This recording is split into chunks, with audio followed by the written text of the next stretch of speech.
Welcome to Car Shopping Mistakes. I'm your host, Deshone the Auto Advisor. If you are car shopping now, or you will be in the next 3 to 6 months, type me in the comments. Let us know where you're at so that we can make sure that you have the advice you need to make the best car deal you've ever made and not be spending more than 30 minutes in car dealerships. The name of the game with great deals is to not be spending time in dealerships. The more time you're spending in dealerships, the worse deal you're getting. The worst deal you're getting. Valencia, good to see you. Valencia World says she's shopping.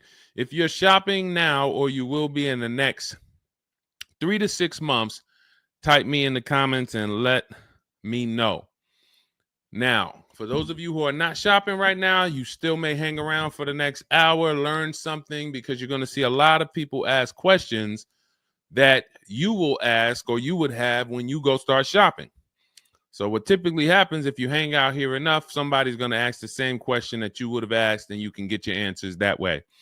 So welcome to Truth. Good to see you. Let me hop on over to Instagram and actually pop in over there. And I'll give you guys time to start typing your questions. No questions off limit. I try to do just rapid fire Q&A. So you have questions about leasing, about loans, about, getting the best deal, new cars, pre-owned cars. If you just want to tell me your situation, kind of what your goal is, we can go from there. And that's typically how we run it here. So let's see. I'll give you guys time to start typing. Once we get the first couple questions coming in, Dolan will start to bring them into the show. And we'll go from there. All right, I'm just sharing the show. Shout out to the sharers. And before we even start with the questions, I want to talk about the mistakes that I see people making. Let's really start out with the mistake of this leasing versus buying.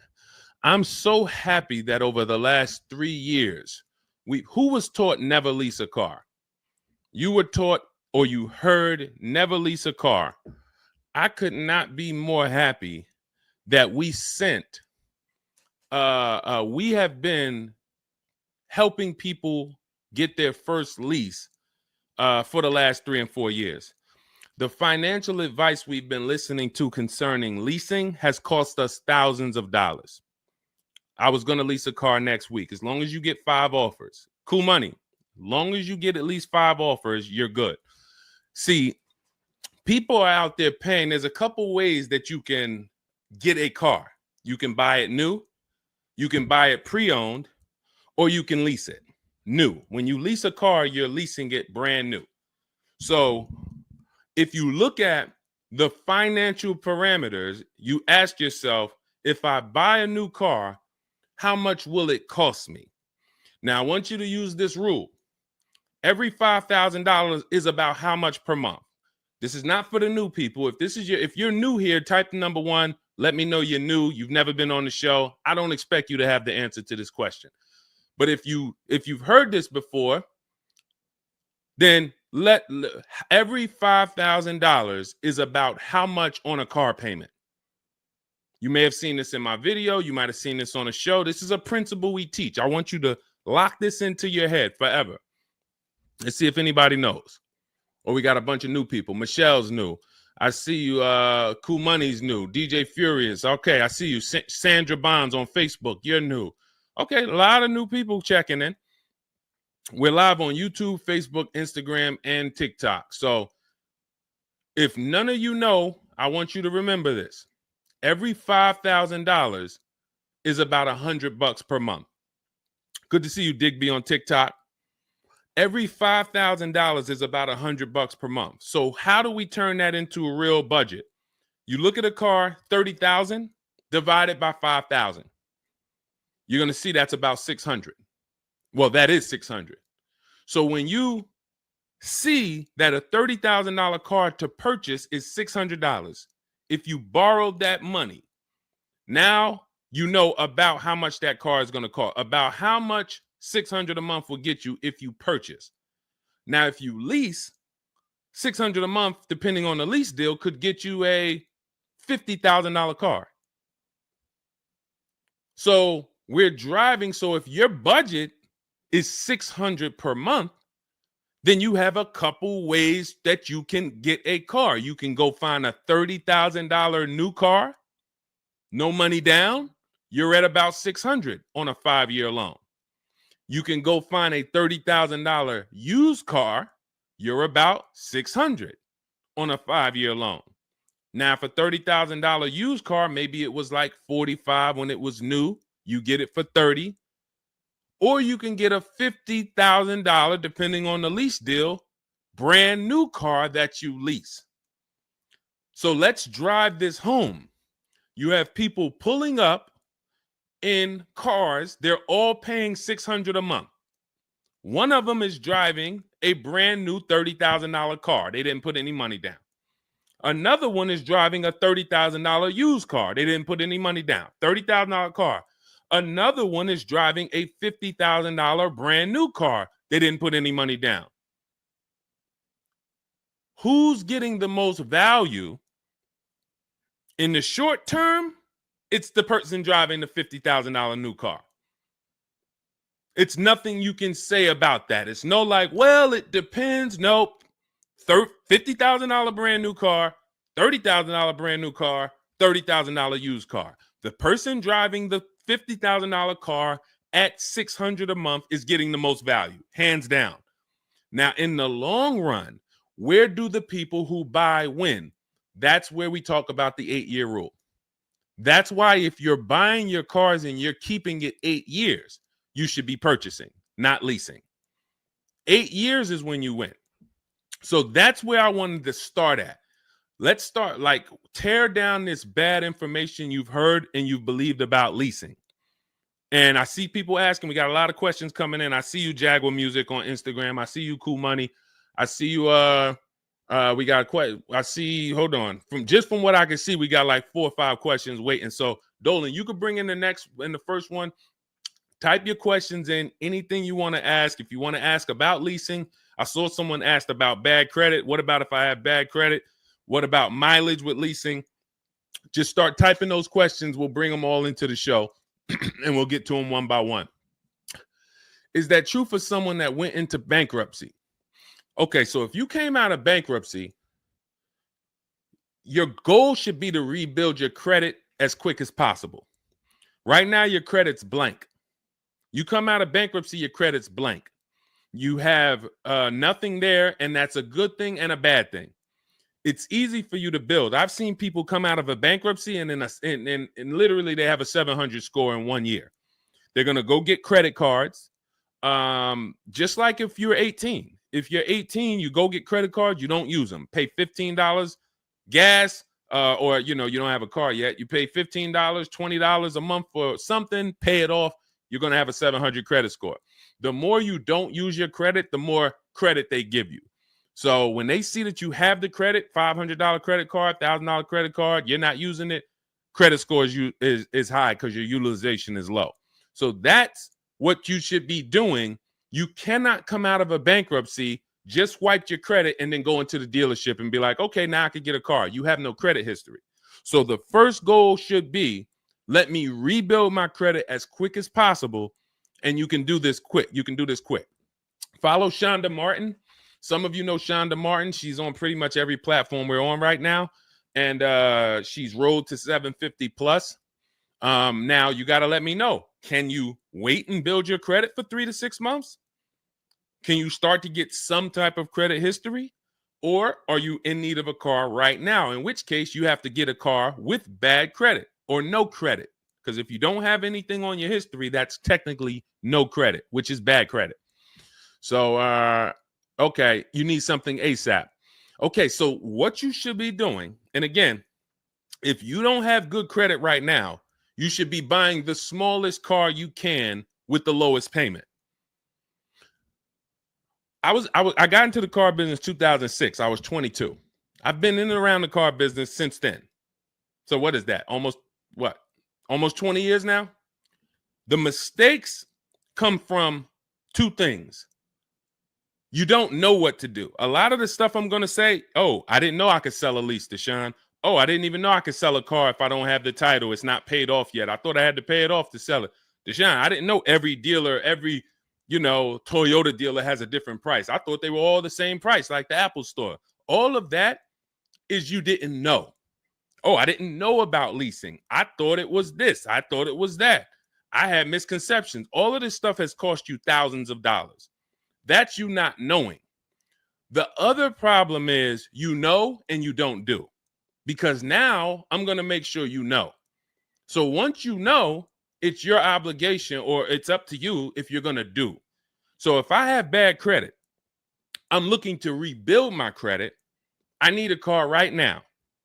First thing I'm doing is asking myself, in my book, Cars from Home, first step is how many years you're going to keep the car. Because we need to determine, are you going to lease or you're going to buy? Are you going to lease or you're going to buy? You don't determine that based on how many miles you drive or, it's the 8-year rule. Are you going to keep the next car 8 years? Who keeps their cars more than 8 years? Type K. Because you're buying what we call keepers. If you're a keeper, Deshone, every car I buy, I'm keeping this thing 8, 10 years, 12 years. When the transmission goes out, I go and get another transmission. I see we got keepers. Shout out to the keepers. Michelle, we got Chantal. Who are the keepers? Sandra Bonds on Facebook. I see you. Where are the keepers at? K Mathis on Instagram. Keepers. These, you should not be thinking about leasing. Who's the keepers? See, we like to make this clear. Lon, I see you. Kara, keeper. All right. You need to be very clear, because people be like, Deshone, you talk about leasing a lot. Should everybody be leasing? No. Everyone who's not keeping their cars 8 years should be leasing. And if you don't have the credit to lease, your goal should be get the credit to lease. But so the first question I'm asking you, if I have bad credit, is how many years am I going to keep this car? Now, to those of you because if you don't have bad credit, or if you don't have marginal credit, somebody is going to have it. There's a lot of people getting hit in this economy, and they're going to have credit challenges and need a car. Why is this important? Because let's just say I don't have good credit, but I'm a keeper. That means I'm not thinking about leasing. I'm looking to get a car that I can keep for 8 to 10 years or more, and I don't really have good credit right now. No problem, because the goal is find the best car for the best price, and then I'm going to get a loan, and I'm going to pay more for that loan because my credit is bad. I still need to get a great price on the car. We got to talk about that. Separating the price of the car from the loan. Some of you are savvy and you understand this, and some of you just mix these things together. But when it comes to getting a high interest rate because I have bad credit, as long as I get a good car, once my credit is better, what can I do with that loan? So let's say I got a great price on a car. I got a car, it's going to last 10 years. It's perfect, but I'm paying 21% interest. So I'm going to fix my credit, work on my credit. And then once my credit is good, I still want to keep this car. What can I do with this loan? Refinance. That's a simple fix. But if you don't realize that you're a keeper, then you're going in and you're getting a bad car, 6 months, a year down the road, 2 years, the car's having problems because you didn't take it seriously that you needed a long-term car. So not only did you mess up the plan because the car is going to start having problems, now I got to see, do I want to fix the car, or do I want to, I got to make the payment, now my payment's due, but then the car's having problems. All of this can be prevented. And you need to know up front what your goal is. But if your goal is to lease, Deshone, I'm not keeping cars 8 years and I don't have good credit, you should be buying the smallest inexpensive car you can that you can get a loan on. $10,000 car, go drive it for 2 years, make your payments, and then switch into a lease. If you're driving a car, if you're buying a car to keep, then you can go and get a nice car, get the most car you can afford comfortably. You're going to have a high interest rate, and then you refinance that car when you actually get, your credit up. So this is all in my book. My digital book, Cars from Home, breaks all of this down step by step. Whether you have good credit, bad credit, how to know when to lease, how to know when to buy, new car, used car, you drive a lot of miles. I have plans in there for everybody. It's a digital book. It's 5-star rated. Thank you to everybody who went to Goodreads and reviewed the book. You can get a copy of the book. It's normally $97. You can get it as part of my launch offer for 75% off. That's $24. It's for 2 hours. So as long as you get there, go to my TikTok bio, my Instagram bio, the YouTube comments or the Facebook comments, click that link, and you'll see $24 for 2 hours. Once that, as long as you get it before that, you got it for $24 instead of $97. And you can have everything step by step. So you're not worried about, I'm trying to remember all of this. You can watch the replay on YouTube too. But all of this is everything I'm teaching is part of a plan. It's not me winging it. This all comes out of my book. All right, go ahead, Dolan. Bring the next one up. Keep typing your questions. I know we got a lot of questions coming in from all 4 platforms, so Dolan will bring them into the show. Just keep on typing. What is considered marginal credit? Now, this is going to depend on what you're trying to achieve. I like to see all right, who's a homeowner? If you're a homeowner, type me. Now, if you have marginal credit before you bought your home, your realtor or your mortgage person probably told you, go work on your credit and then get your credit to this to get a mortgage. A lot of people do that. They go and they work on their credit, and once their credit is a 640 or 620 or 660 or whatever it is to qualify for the mortgage, they go and get their mortgage. That's how it should be with a car. You want to get yourself, if you have the time, you want to get yourself to about that 660 mark. That 660 mark puts you, and I'm talking, do not use Credit Karma. Do not use Credit Karma. The amount of people who used to come into the dealership we run their credit, it's low 6s, 609, 590. And then they call me back, a couple months down the road. Oh, Deshone, yeah, my credit's better. And then we come in and they're like, yeah, I think it's up to about a 660, 680 now. And then we pull it and it's a 620, 630. And that's Credit Karma. Do not put yourself in a position where you're listening to Credit Karma. Pay. You can go to Google and you can type in, get my FICO scores. You want your FICO scores direct from the credit bureau. If you don't subscribe to a thing that gives you it before you go and make a purchase, you want to know what your FICO score is, not what a Credit Karma score is. But if you have the time, you want to try to get your FICO scores all above the 660, 670 mark. That's going to be in that good category. You can qualify for a lot of leases. Now, if you're in the 650, I want you to think about this. I have something I teach called credit and when it comes to profiles, leasing and credit. It's easier to get a loan to buy a car than it is many times to qualify for a lease. If you got a low 600 credit score, a lot of people will approve you. They're just going to approve you at a higher rate, higher interest rate. With a lease, it can work similar. But sometimes where you're in that low 620, 630, it's very tough to get approved. They're not going to take that much risk, but you may have a strong profile. So when you go into this, it's not black and white, guys. It's not like you can say, if my credit score is this, I'm done. What if your credit score is this, but you have a car payment already you've paid on time? When I worked for Mercedes, I worked for Mercedes for 5 years. We'd have people whose whole life was falling apart, but they never missed a payment on their Mercedes, and they get approved all the time. Everything else is falling apart, behind on the home. But if Mercedes sees you pay them, you got approved.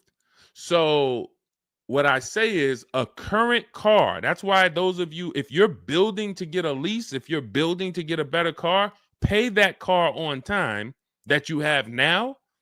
Because the best thing you can do is have a history of on-time payments on your car. That means a lot to a bank versus missing the car or putting the payments on the back because you thought that somebody told you could do that and it wouldn't affect your credit. A lot of people learn the hard way. Oh, I thought when I put the payment on the back, it didn't show as late. It does. So we again, I'm here to tell you everything from the inside. I've been helping people for years. We have people all around the country. You know, we'll bring a lot of them into the show. Marguerite, Brian, you know, a lot of the people who write in, Sheree. But we have this. I'm telling you from the inside, not from your perspective. I'm not like the public, and it's like, oh, this guy this guy must have really learned about buying cars because he's teaching. No, I'm from the dealerships. And, you know, if I wasn't doing what I was doing for 10 plus years, that was my job in dealerships, working with people, looking at banks, looking at credit reports, sitting there, seeing people turn down, seeing negative equity. So that's where my solutions for you come from inside. And so I would tell you, try to get to that mid sixes mark. And you'll put yourself out of a manipulation zone. You can qualify for a lot more things. All right, I see you, Michelle. I see you. Kim Randall, good to see you. The Savage Mama checking in. Abdul checking in. Good to see you. Go ahead, Dolan. You can bring up the next one. All right. Shout out to Dad. Y'all running the likes up on TikTok. Thank you so much. Thank you to everybody who's double tapping the screen. We appreciate you. Can you talk about putting money down or not when purchasing a car? So important. Listen, this is a good one. This is a good one. I don't know who asked this question, but this is a good one. Can you talk about putting money down or not when purchasing a car? So here's how you want to make sure your down payment never gets taken if you are purchasing a car. You must separate your monthly payments from the price of the car. You make the mistake sometimes of going in and saying, what's the payments on that car? Who's ever said that? Hit the like button, type me. You ever said, hey, what's the payments like on that car right there? The reason why we don't do that is because you're actually mixing two transactions when you do that. Thank you for being honest. Shout out to the people who are being honest. You're mixing two transactions.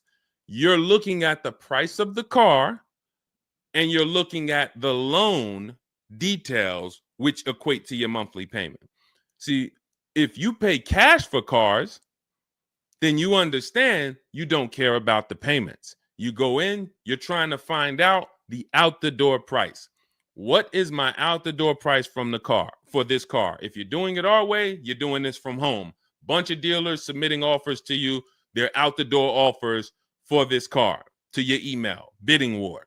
We'll talk more about that in a little bit.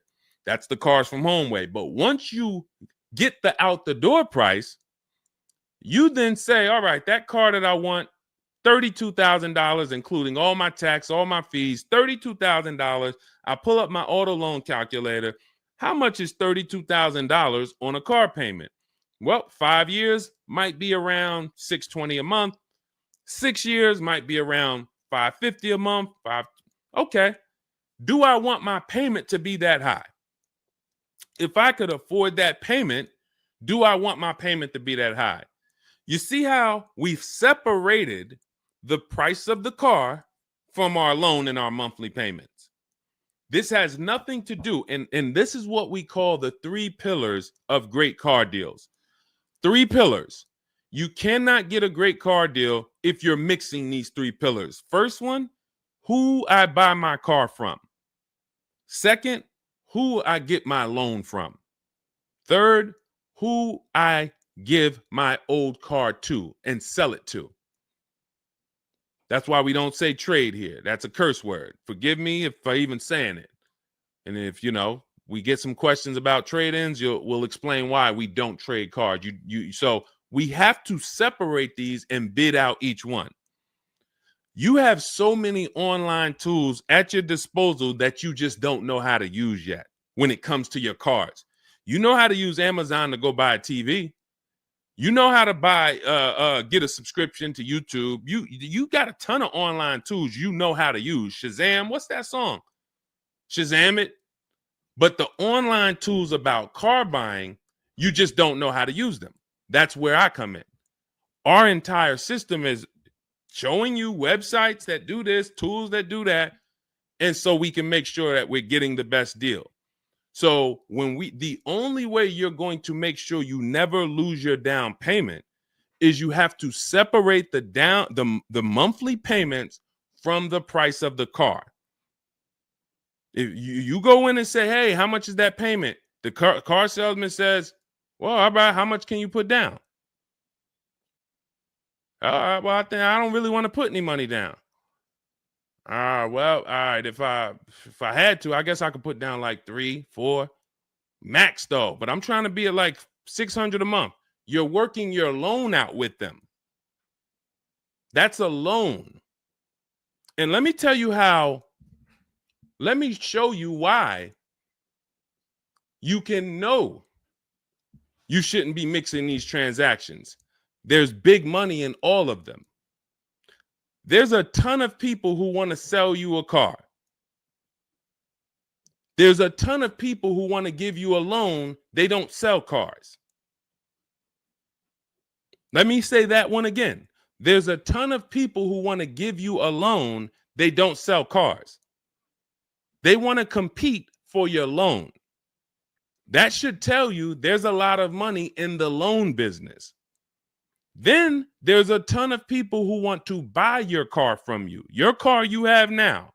You're the one you're like, well, I just normally go trade the car in. Well, how many offers are you getting when you trade the car in? Well, I usually just get the one from whatever the dealer says he's going to pay for me. Okay. So there's a ton of people who want to buy that car from you. They don't care about selling you a car, and they don't care about giving you a loan. So when you buy a car from a dealer and you give them your old car on trade-in and you get your loan from them, you just gave them 3 transactions. You did 3 transactions with them in one. Do you see why it's impossible for you to get a great deal doing that? Type $signs if that makes sense. Who's locked in? Because I know sometimes we only got a couple people that be watching. Some people, man, you're cooking dinner and you're like, I hear you, Deshone. You're not gonna save $5,000, $10,000 like my students, and you're cooking dinner and you're just trying to listen in on the side. Look, you're not gonna get this. Look, person got a Kia $439 a month, $35,000 car. Look, save probably $6,000 off the car.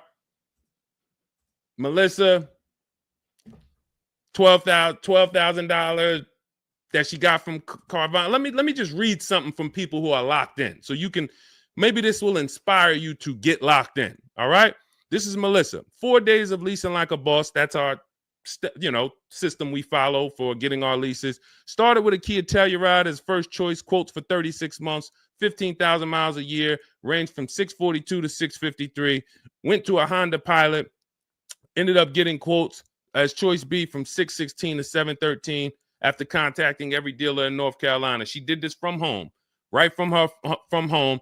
She got after contacting every dealer, the dealer I ended up leasing from originally quoted me 719, came back at 616 in 3 days with 0 due at signing. This is on a, where's her car at? I can't see. Hold on, 616. Oh, that one wasn't clear. All right, here, let me read this one. Thanks so much for these resources. I read the entire book last night. Already been underway trying to put my deal together. What a great book. I have my quotes together, and now I'm ready to take the next step with the calculator. Big fan of your channel and the resources. However, when we shop for 12,000 miles per year, do we adjust to 15,000? So these are people who are taking action on a plan. So when you see the plan, there's going to be different results. If you're out here winging your car process, oh, I hope I did this. Oh, shoot, I thought I watched the Instagram video. They told me don't say that. I shouldn't have told them I had a down payment. You're not going to get it. You're not going to save $5,000 or $10,000 on your car payment, on your car transaction accidentally. You don't just slip into that. So lock in and grab this lesson now.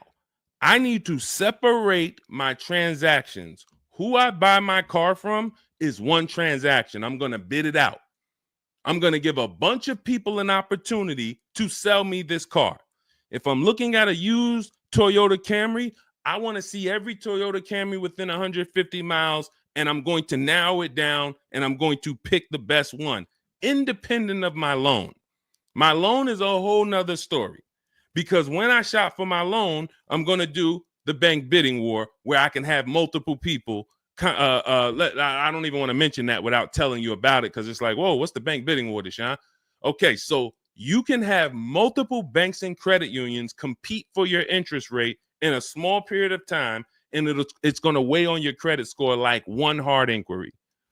Like one hard inquiry. Mamba Mentality, I love the name. I love the name. Why can't I do a super chat? I don't know. Yinka, good to see you on Facebook. IB Johnson. On one hard inquiry. So let's just say, so when you get your loan, how do we know that 5.2% interest rate was the best? How do you know that the 7.1 interest rate was the best if you have no other offers? And what we've been used to is we're just going to go with our bank. We're going to go with our credit union. We're going to go with the dealer's bank. Why? We're going to make these people compete. And when you do this, when you do it this way, you can have people compete in a short period of time and get multiple offers on your loan without it affecting your credit score. But it has to be done in a small window of time. Now, if you Google it, rate shopping, it'll say between 14 days and 45 days. You do it our way, it's going to take you 48 hours. And you don't do this until after you find your car. After you find your car is when you do a hard inquiry. You let these banks and credit unions compete for your loan. And again, you notice I've already found my car. I already got the best price on that car right there at ABC Motors. I got that thing on hold. Don't pick up the car the same day. As much as they're going to ask you, hey, you want to take it home today? You want to take it home today? No. If I take it home today, when do I have time to go shop my interest rates?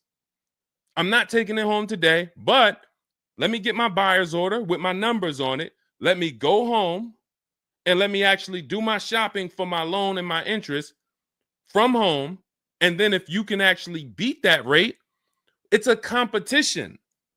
But because you didn't know that you could let multiple banks do this in a short period of time, you're only going to your bank.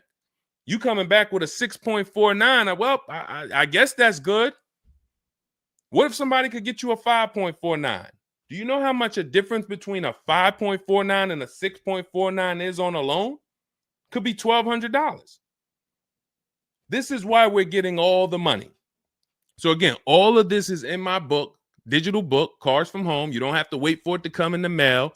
You can have it by the end of the show. It's in my TikTok bio, Instagram bio, Facebook comments, and YouTube comments. Normally $97, but you can get it as part of our welcome offer for $24. As long as you get there before the 2 hours is up, you get it for 75% off. It'll have everything in there. That is the bank bidding war. If you're not, again, before we go to the next question, if you're leaving the dealership wondering, if I was to walk up to, yo, Deshone, what's going on, man? Hey, I just got this car, man. What do you think? Okay. Did you get a good deal on it? Yeah, man, I definitely got a good deal. How do you know? If you're not saying to me, yo, man, you know how many offers I saw? Man, I got about 6 offers on this car from different dealers. This was the best one. Okay, you did good. What about your loan? No, man, listen, my bank competed, credit union competed. The dealership told me none of their banks could beat what my bank gave me. Congratulations, man, you got a great deal. But if you don't have that same confidence, you did not get a great deal. And now you're driving in a $30,000 car, $50,000 car, and you don't have the confidence that you actually didn't leave thousands of dollars in these dealerships. This is crazy. And when you get mad and stop accepting it, you'll listen to what we're telling you to do. If you think you deserve that abuse, then you're going to keep doing the same thing. That's why you got to unlearn. Okay? So separate your transactions. Who I buy my car from, I'm getting multiple offers for. Who I get my loan from, I'm getting multiple offers. Who I sell my old car to, I'm getting multiple offers. And with the internet, I can do all of this right from my house, right here. All right. That's the Cars from Home way. Let's go, Dolan. All right. Keep typing your questions. I see you, Mamba Mentality. I see Mamba Mentality got a lot of questions. Samante Love, good to see you. Jay Bass, good to see you. Yep, Jay Bass. Separate transactions. Exactly. D So Chill on TikTok, good to see you. Lisa on TikTok, good to see you. Hector Ruiz, thank you, Hector Ruiz. Shout out to the sharers. Shout out to the sharers. I always got to take time to shout out the sharers. We can't do this without you. All right, how can I schedule a consultation with you? Also, does it make sense to lease a pre-owned vehicle? So let me answer the bigger part of the question first. Most leases are going to be brand new. There's only been a few manufacturers that have tried to do a pre-owned lease program. Lexus tried it. BMW's tried it. And there's certain brands that can technically lease a used car. The reason why I don't like it is because it's not enough of a wide stream. It's not enough of a mainstream program to create competition. And if you can't create competition, then you don't know if you're getting a good deal. If you walk in to lease a brand new car and you're walking in and again, we don't do this. We never sit down in a dealership. We're there to test drive only. We're never talking numbers. But if you are doing it the old way, you're going to go in and then you're going to get a bad lease deal presented to you. And they'll say, well, I could lease you this 3-year-old one and it'll save you like $150 a month. How do I know that's a good deal? It might be affordable. And sometimes you confuse affordable with a good deal. It's not a good deal because you could afford it. I want to let that sink in. We confuse, you know how many people I watch get a horrible deal, but they go home and they're like, yo, man, they got me to my payment. Bad credit usually. A lot of people with bad credit will brag about yo, man, you got to go see Joe, man. Why do we need to go see Joe? Man, he got me in a car. Nobody else could. All right, let's look at the numbers. Dag, you're paying 24% interest. You know this is an 8-year loan? You know this is an 8-year loan. Oh, nah, I just, listen, man, Joe, you sending all your friends to Joe. Oh, look, and this car has 70,000 miles on it. You paid 28,000 for it? See, because they got you to a payment you could afford. So you thought, good deal. Now, I go into a Bentley dealership right now. Bentley's $300,000. And they say to me, we'll give you this Bentley for $150,000. So they give me somebody offers to give me a $300,000 Bentley for $150,000. 50% off. We're going out of business. Take it. Can I afford it? No. Is it a good deal, though? Is it a good deal? $300,000 Bentley, half price, $150,000. Many people, you don't have that in your budget to go and bring $150,000 dropping on a car. Now, if you want to do a business thing, go buy it for $150,000, quickly sell it to another dealer for $220,000. Okay, that's what we would do. But I'm not talking about that. I'm talking about just you alone. Affordability does not equal deal. A deal is a deal whether I could afford the deal or not. And the only way we know a deal is to actually get multiple offers. There's no other way. So I'm going to continue to say it. There is no other way. I've been in the car business since 2006. There is no other way for you to know you got a deal without comparison shopping. Same way if you walked into a grocery store and there was only one, you walk into the Dorito factory. There's only Doritos everywhere. No other competition. They sell them for $7 a bag. There's no competition. So everybody who's in the Dorito factory is paying $7. But when they go in the supermarket, Doritos competing against Lay's, competing against Wise. Oh, you can't be $7, Dorito. You might have to be $4 this week. You might have to be on sale this week for $2.99. Competition. It's everything else. So a lot of what I'm saying to you will click when you realize that you've been programmed to buy cars in a way that you don't buy anything else up. You don't buy anything else that way. Everything else you buy in your life is competition. People competing. Everything else only with cars, we look at one offer. So that's why when you come home, start to look at the whole market, you're going to love this. You're going to be like, man, I don't know how I didn't start doing this before. What I'm teaching is not, the whole Cars from Home system is not rocket science. We just use the internet to create competition. That's how we get crazy deals. That's how you see Alex graduated, was able to get a new lease for my partner, sold his old car to Carvana, bid that out. Notice he didn't trade it. He didn't say I traded in my car. I sold my old lease to Carvana, old 3,500. He got 14. That was his highest bid. Went test driving, got a 2025 Hyundai Tucson, got a 1.3% lease deal, no money down, $42,500 car, $580 a month, and that's a 1.3% lease. Now, $42,500, guys, would normally be, with no money down, about $800 a month. Maybe about $825 for 5 years. He's paying $580. So when we talk about leasing keeps thousands of dollars per year in your pocket versus purchasing. Thousands of dollars, not hundreds of dollars per month, but thousands of dollars per year. So so to answer your last question, I don't do consultations. We have 3 ways we help the public: through my book, through our Shop with Deshone program. A lot of these people that you're seeing me share, they've either got my book or they're in our Shop with Deshone program. Just Ralph, Jen, Stormy. Just wanted to let you know that your package worked. $48,000 MSRP, no money down. She's paying $622 a month. That's normally a $900 payment.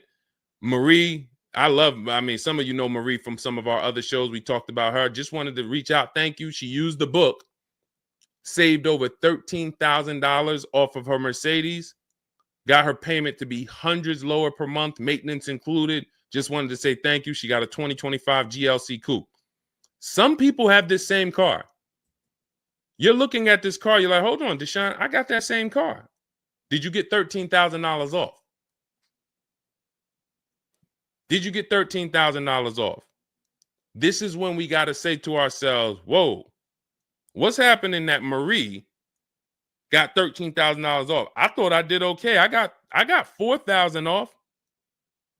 You see how dangerous it is when you don't get multiple offers? You thought, man, I negotiated, man. I was in that dealer for about 5 hours, man, to get that $4,000 off. Marie never went into a dealership and she got $13,000 off. So you just made a $9,000 mistake.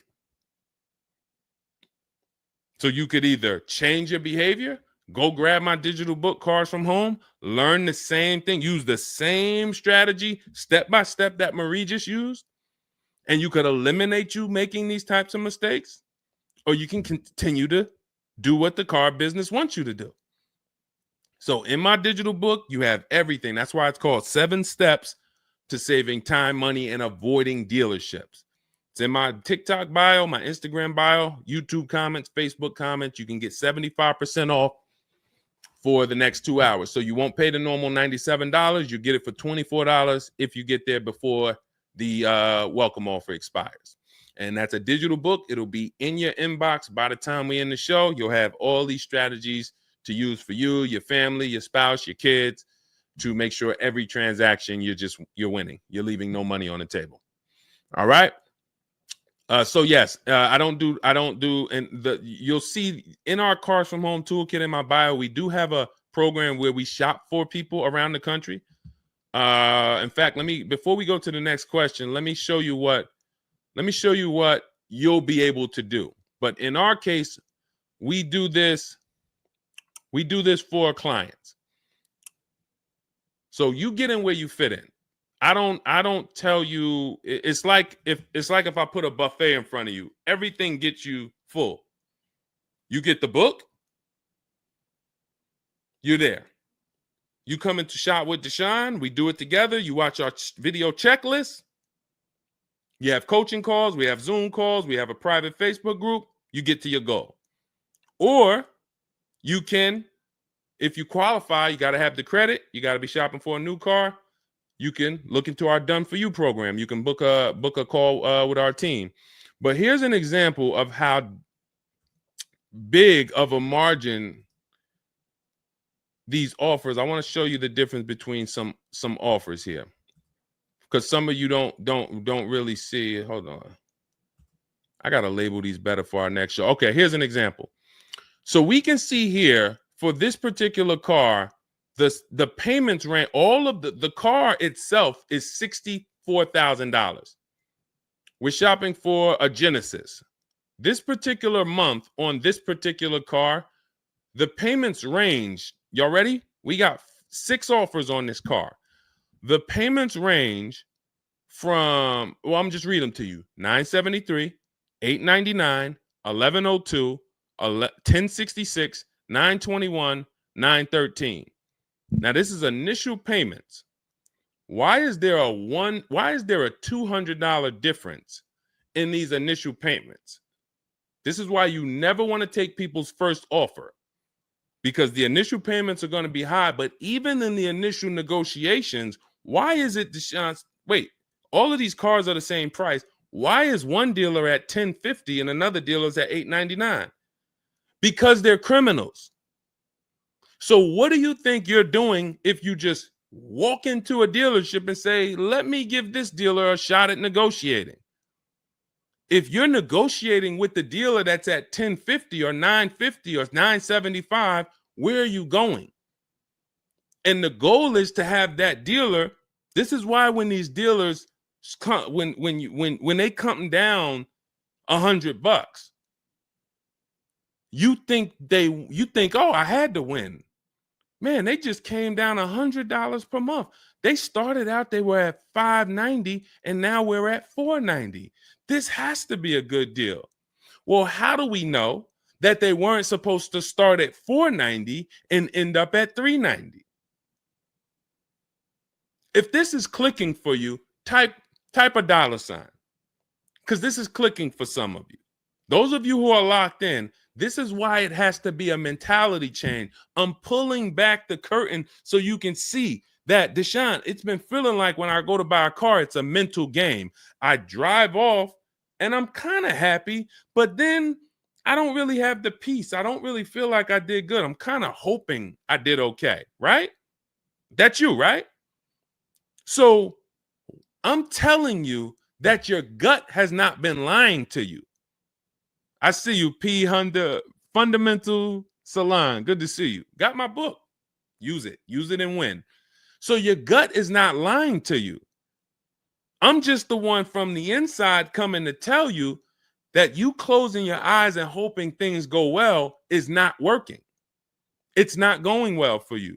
If you looked at other people, they're doing better. If you looked at people with strategy, they're getting cars for $200 a month less than you. They're getting $5,000 off less than you. They're leaving knowing that they got the best deal because they saw so many offers. You're hoping, and that hope is not leading to that hope is a bad strategy. So what you want to do is you want to change your mindset and realize that the dealer's whole goal is to keep you from shopping. If you burn that into your head about the car business, the entire goal of every dealership is to keep me from shopping their competition. And if you know that, then you're not going to go into the dealership. You're going to say, all right, how can I be at home and do this from home? Again, that's all in my book. But even if you want to make calls, there's some people, you've been on to this since 4 years ago, 10 years ago. You're like, Deshone, man, I knew, man, I don't go into those dealerships. I call around, I'm going to get me a bunch of offers. And by the time I get there, that's when I'm picking up my car. You've been on to this truth for a long time. Some of you, I'm not telling anything new. Some of you, you're like, whoa, I didn't know that really. I thought that it was all about going in and just negotiating. No, because 80% of dealers are never going to give you what we call a below market deal because they got too many other people walking in that's willing to pay a higher price. So you have to find the dealer who is going to give you that low payment out of the whole market. That's why this is a bidding war. And when you start to do this, you're going to be like, yo, why does it seem like this is kind of fun now? I kind of enjoy this. Is like a game. And you're the prize. So instead of feeling like you're begging, oh, come on, can you do another $500 off? Come on, man. I'm only asking. Get me from 520 to 499, man. You're begging. So instead of begging, you got people now competing for you. Whole different story.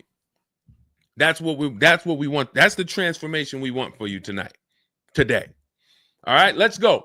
Dolan, next question. All right, Fundamental Salon, I see you. I see you, Jay Bass. I see you, Randall Pine Straw. You got the number 3 gifted badge. Thank you. Y'all lighting up the lights on TikTok. Thank you so much, Monica 9300, BKS Aggie, Timothy Garces, Drew Saberton reposted the broadcast. Thank you so much. Shout out to everybody sharing this. What about military personnel? What's the question? Just rewrite that question because I don't know. What's the question? I know what about military personnel. I don't know. Are you asking about military rebates? I don't know. So just kind of give me a full question, and then I'll be able to give you a better answer. Hello, I'm planning on purchasing a 2025 Escalade. Any negotiation between the MSRP and the invoice? Of course. Now, if you walk into a dealer and you say something like that, what is the dealer going to say? So let me ask everybody who's watching. We're live on Facebook, TikTok, Instagram, and YouTube. If this person casually walked into the dealer and said, hey, is there any negotiation between the MSRP and the invoice? What do we think a smart dealer is going to say? Not an honest dealer, a smart one. Thank you, Sassy. No. No. And you know what's crazy? They're going to say it in a way that makes you believe it. So if I put my car salesman hat on and I switched it to kind of for myself, this is what it would sound like. Or is there any negotiation between MSRP and invoice? Not really. On these cars, I mean, we don't even have a lot of them. A lot of people are trying to get them now because the tariffs are about to hit. And even though this is an American-made car, some of these parts, they're produced in Mexico. So there's not, we really like to, a lot of dealers are selling them over MSRP. In 10 seconds, I just took you to, whoa, but can I get MSRP though? See, that's why I'm never training you to go in and negotiate with people that negotiate every day, 3 times a day for the last 10 years. You're just not going to be a match. You might negotiate office furniture. Yo, Deshone, I do office furniture. A car salesman couldn't come in and negotiate with you on office furniture. But you can't go into a car sale and negotiate with car salesmen because, again, the psychology, we just know every question to ask, everything to say. It's a mind. And so some people use it for good and some people use it for evil. And so how do we find out what the discount is on the Escalade? We talk to multiple Cadillac dealers. Now, if you're doing it our way, in my book, I have scripts that I wrote for you. It's all by email. So there's a reason that people can actually go in, use this book, use these scripts, and come out with great deals. This is Trey. Trey got 3 cars using our system. He says, my son was in the market in 2025. He just got a 2025 Blazer. He said, I started sending emails in the wee hours of Tuesday morning. So those are email scripts that I wrote. They're in my book. You have access to them when you get my book. You're using all my scripts. We're not talking. We're not doing any of this by mouth and saying, oh, I got to remember What did Deshone say? Don't, oh, I didn't want to say that. None of that. There's no room to make a mistake. We're just typing, copying, and pasting. He says, emailed 25 to 30 dealerships, got 8 offers, closed the deal in 2 days. 2 days. So some of you, you're like, Deshone, I need a car in like 2 weeks. No problem. Trey got his in 2 days. So once you start this process of engaging with the dealers, you'll get a car in 3-4 days if you're slow, because that's the way it's set up. So he gets a $56,000 car. He closed the lease at $560 a month on this Blazer electric vehicle. $560 a month, first month's payment due at signing. That is a $56,000 car. And he's gotten 3 cars. He said his first one with our system was 2.5 years ago. He leased another vehicle for his daughter last October, and now he just got his son's lease. 1.5% lease, a 1.33% lease for his daughter, and a 1% lease for his son.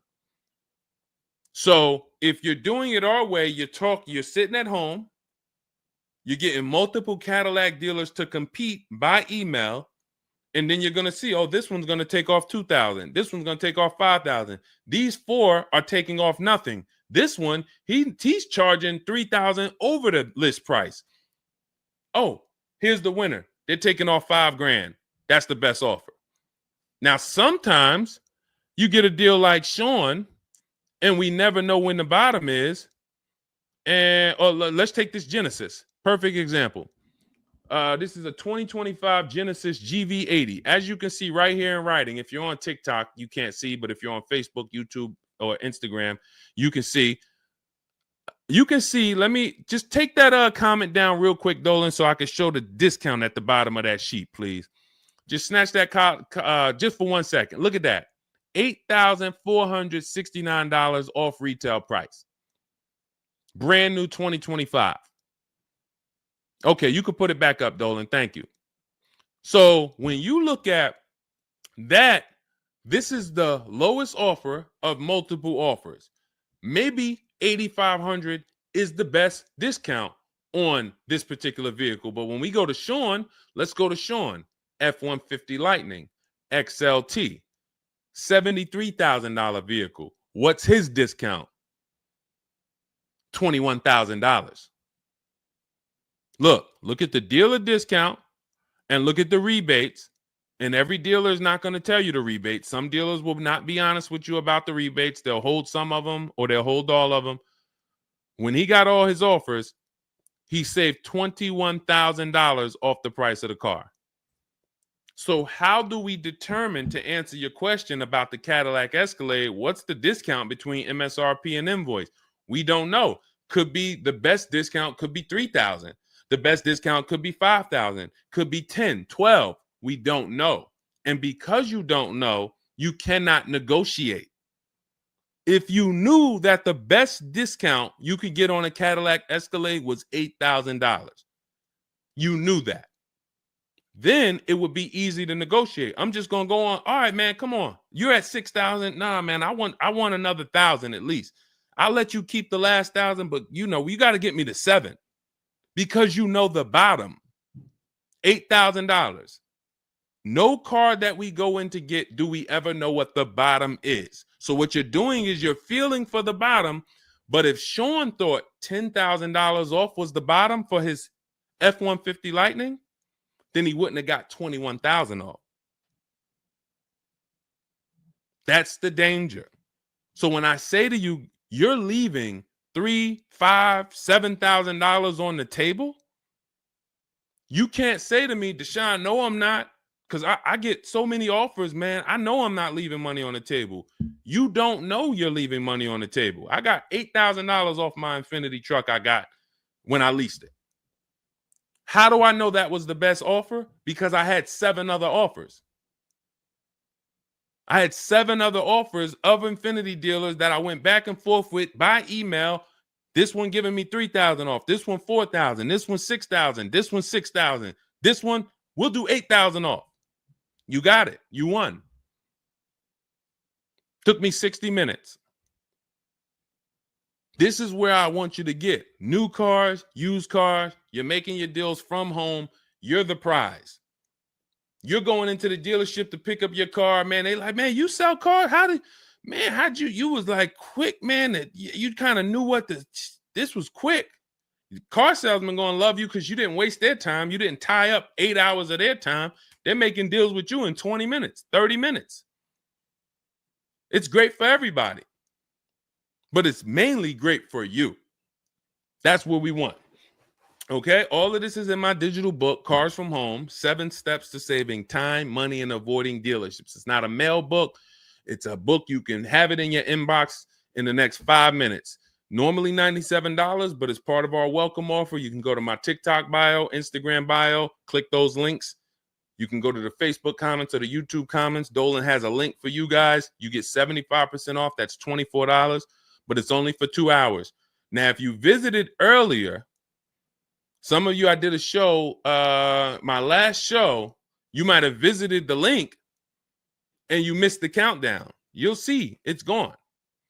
So you want to make sure when you actually go there, even if you come back in a couple minutes, don't let that timer hit 0. Book's still worth $97. You saw Marie, she saved $13,000. So I think if Marie, if she was on the show, she would say, look, even if you missed the $24, get that book. Save me $13,000 off my price. All right.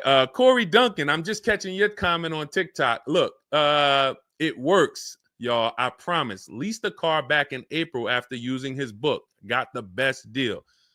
You see what I'm saying? Like, and this is all over. It's too many people for me to pay.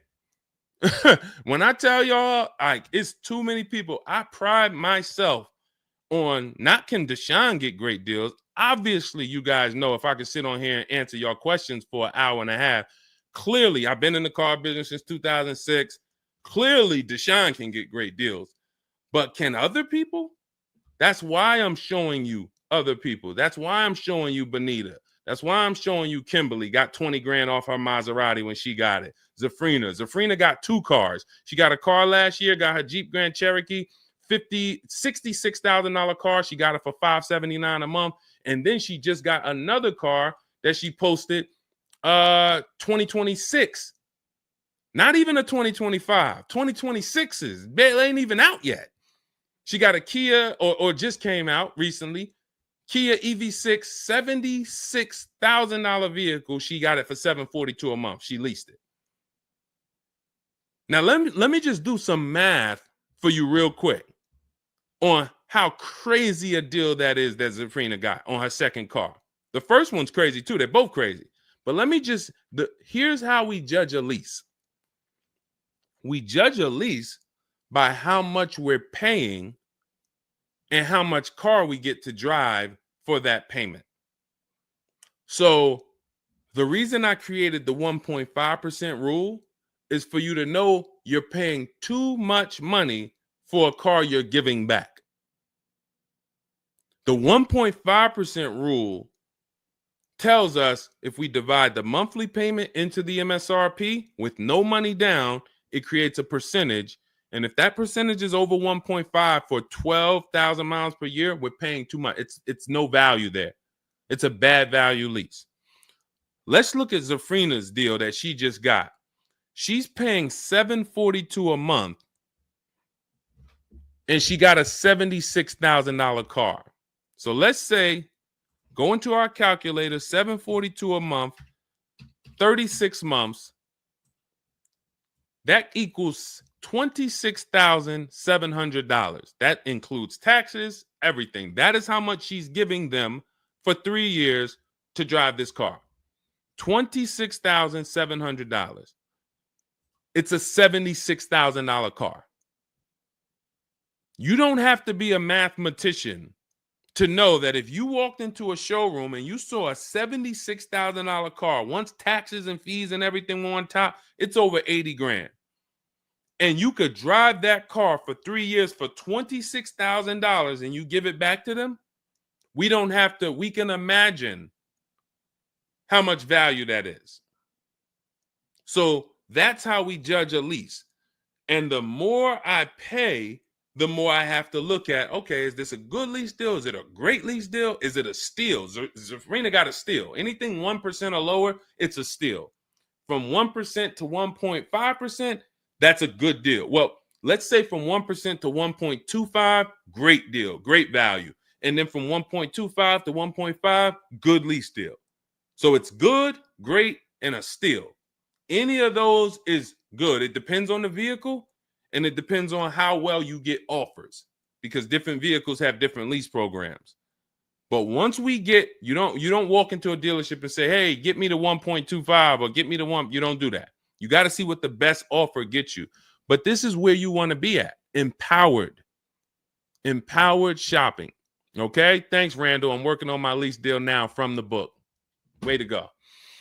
Way to go. All right, Dolan, go ahead. Pull up the next one. I'm going to take a sip of water. I see we still got a lot of questions to get to. Let's go.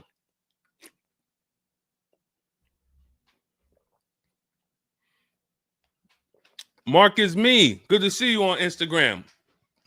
Checking in. All right. Let's go. Does it matter if you email or call a dealership to find out the best price? All right. No. You just got to realize it's going to be different things that come with phone. The reason why. Okay. Who's a good negotiator? All right. Let me put it like this. Who's not a good negotiator? Let's be honest. Who's not a good negotiator? Type me. You're just not. It's not your thing. You don't really like confrontation. Not a good negotiator. Let's go. Who's going to be honest? Oh, we got a bunch of good negotiators on here today. Bunch of good negotiators. Where we at? Hershey. What's going on? Randall, Sassy. Who's okay.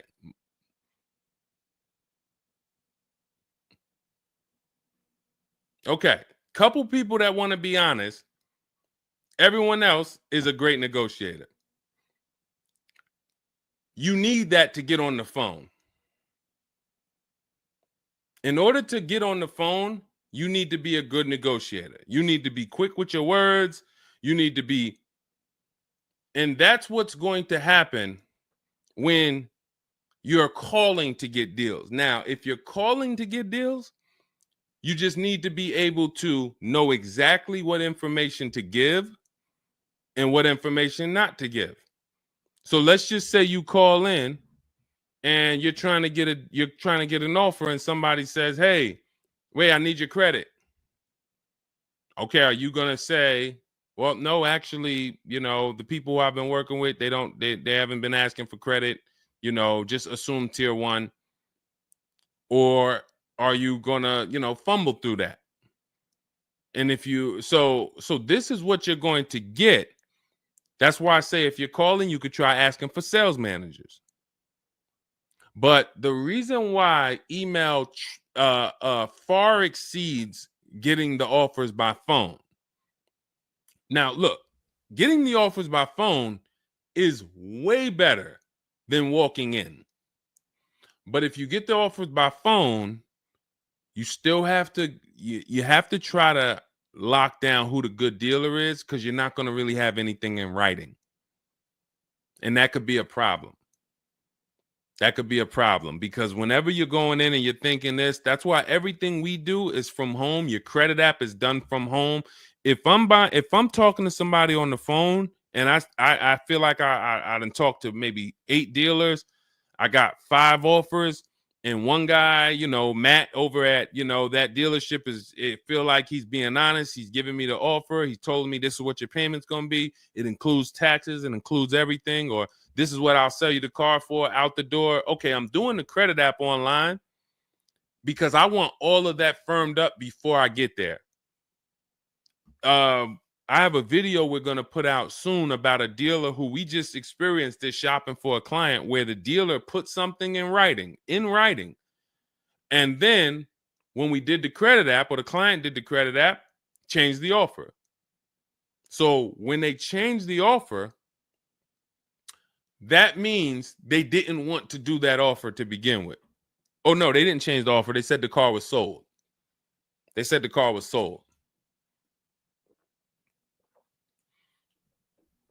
Me knowing what I know that what they wanted to do was tell you one thing and then they wanted you to come in so that you could so they could raise the price on you. This is why we are not going in until we do our credit app online.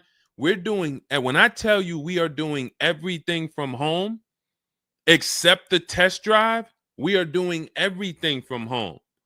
We're not going in, all right, come on in, let's finalize this. No, we'll come in and pick it up. You can send me the credit application. I will email you my driver's license. I'll email you my insurance card, because when you do this, your deal is solid. If you're going in the dealer to finalize your transaction, the deal is actually not solid. The deal can be changed. And what you'll see sometimes, like in this video we're going to post, is once they find out they can't get you to come in to actually change the price, that's when they're going to start changing the tune. That's when things are going to change. And okay, I see what you were trying to do. You were trying to get me in there so that you could change the price on me. So that's why email is really the gospel when it comes to us. And another thing, you don't have to talk to anybody. You don't have to remember what you're going to say. What's up, Robert Ishel? You don't have to remember what you're going to say. You don't have to worry about saying the wrong thing. When you're doing this by email, especially when you're using our stuff, if you have my book, my digital book, everything's in there. The scripts are in there. When they say, when can you come in? We have a script. When they say, hey, we only give quotes on for people who are in here, we have a script. When they say, hey, I don't have this car, but I might be able to get it for you. Are you open to that? We have a script for that. Everything, we have probably 50, 60 scripts. Everything they're going to say. So that allows us to have conversation by email. We're not just emailing. We're having, Marcus Me asked, I see a question about warranties. I got you. Hang on. Mark, we're not just emailing. We're having conversations by email. Big difference. Conversations by email move things forward. Oh, we can't do this. Oh, how about this? Hey, it's a back and forth. That's why our scripts are so powerful, and they move things forward, and they keep it on your agenda. So again, myself, I could do it either way. If I was doing one car deal, I could call around. I'll ask for sales managers. I'll talk to the sales manager. I'll try to get a car deal done. But it's the transferring of information, and this doesn't work on a used car. So this only works on new cars. So if I was buying a used car, it's a whole different system. But another reason this isn't effective. What's up, Smitty? Hopping in on TikTok. Another reason that's not effective. Again, better than you walking in. I'm just being straight up with you. If you told me is that better than me walking in? 100%. Get on the phone. You will do way better on the phone than walking in. But compared to email, you ask me like email or phone, which one's better? Email crushes it because I can have conversations quicker. I have stuff in writing. I don't have to worry about not having something in writing, and I show up and I thought that it was this and then it's that, and then it's nothing I need to remember. Yeah, I think that's enough. I think that's enough. So again, in my book is all the scripts. And without you knowing what to say when they say this, then the conversation is going to move slower and you'll be typing everything manually. What should I say to them? All right, what should I say to this? When they say, oh, can I have your full address? Okay. These are the things that you want to know how to respond to. Okay. All of that is in my book. But again, either way is better than walking into the dealerships. Walking into the dealerships is where you're going to lose. All right, go ahead. Next question. Kevin Carroll, Jamie Rodriguez. Good to see you. How do we apply for a soft credit pre-approval? You have to find a bank or a credit union that does it. If your bank or credit union should be the first people you ask, can you get a soft credit pull pre-approval? Because the soft credit pull pre-approval doesn't start the rate clock, doesn't start first of all, the rate clock starts at the hard credit pull, which means your credit bureau, Equifax, Experian, TransUnion, they're looking now and saying, okay, you have a certain period of time where you can do more of these to actually get different rates. But once that period of time closes, we're going to update your credit score. So let's just say you get that hard inquiry, and when it closes, your credit score drops 10 points. Okay. Had you gotten 3, it would have dropped 10 points. In that window, same 10 points. But if you let the window close, then you go and get another hard pull. When the next window closes, it's another 10 points. That's why we don't want to be moving like that. We don't want multiple hard pulls in a spaced out period of time. So you want soft credit pull, and if your bank or credit union doesn't do it, go to Google. Go to Google, type in soft credit pull pre-approvals. Find a bank that does it, because all you want to do is put your budget together. This might not be who you get a loan from. It's just for you to put your budget together. And if you've ever bought a house or you got a mortgage, you'll see, all right, you might pre-approve me for, 4.25 interest rate. And then once I go to get my loan or my mortgage, it might go to 4.3. It might go to 4.6. It doesn't matter. This is just to budget. You need something so that you can know how much you can spend. That's the purpose of the pre-approval. So it's no reason for you to ever give a hard credit pull. You are much better off just using the rule of every 5,000 is about $100 per month. Burn that into your head. Every 5,000 is about $100 per month. So that means when I'm looking at this $30,000 car, that's $600 a month for 5 years. What if I want it to be $500 a month? Then I need to, instead of taking out a loan for $30,000, I need to take out a loan for $25,000, which means I got to put $5,000 down. But if I'm taking out a loan for $30,000, it's going to be about $600 per month on a 5-year loan. You could go to 6 and it'll drop it a little. For 6, it'll drop it another, But if you don't have that rule of 5,000 in your head, you're too off in your budgeting. You need to have some type of anchor to what this car should cost me. If I'm looking at a $50,000 brand new car, I don't want to be able to, give me the $600 a month on that. Wait, Deshone already told me every 5,000 is $100 per month. How am I looking at a $50,000 car and saying get me the 600 on that? Just divide 50,000 by 500. You're gonna see, oh, that's 1,000. This thing costs 1,000 a month on a 5-year loan. Yes. No money down. Yes. This keeps you from getting in trouble. This keeps you from leaving out the dealership with a 9-year loan. You're at your payment, but your loan is for daggone. It's like if you might not know, there's 50-year mortgages. Who would take a 50-year mortgage? Anybody? Anybody volunteering for a 50-year mortgage? Any takers? I didn't think so. No. Why?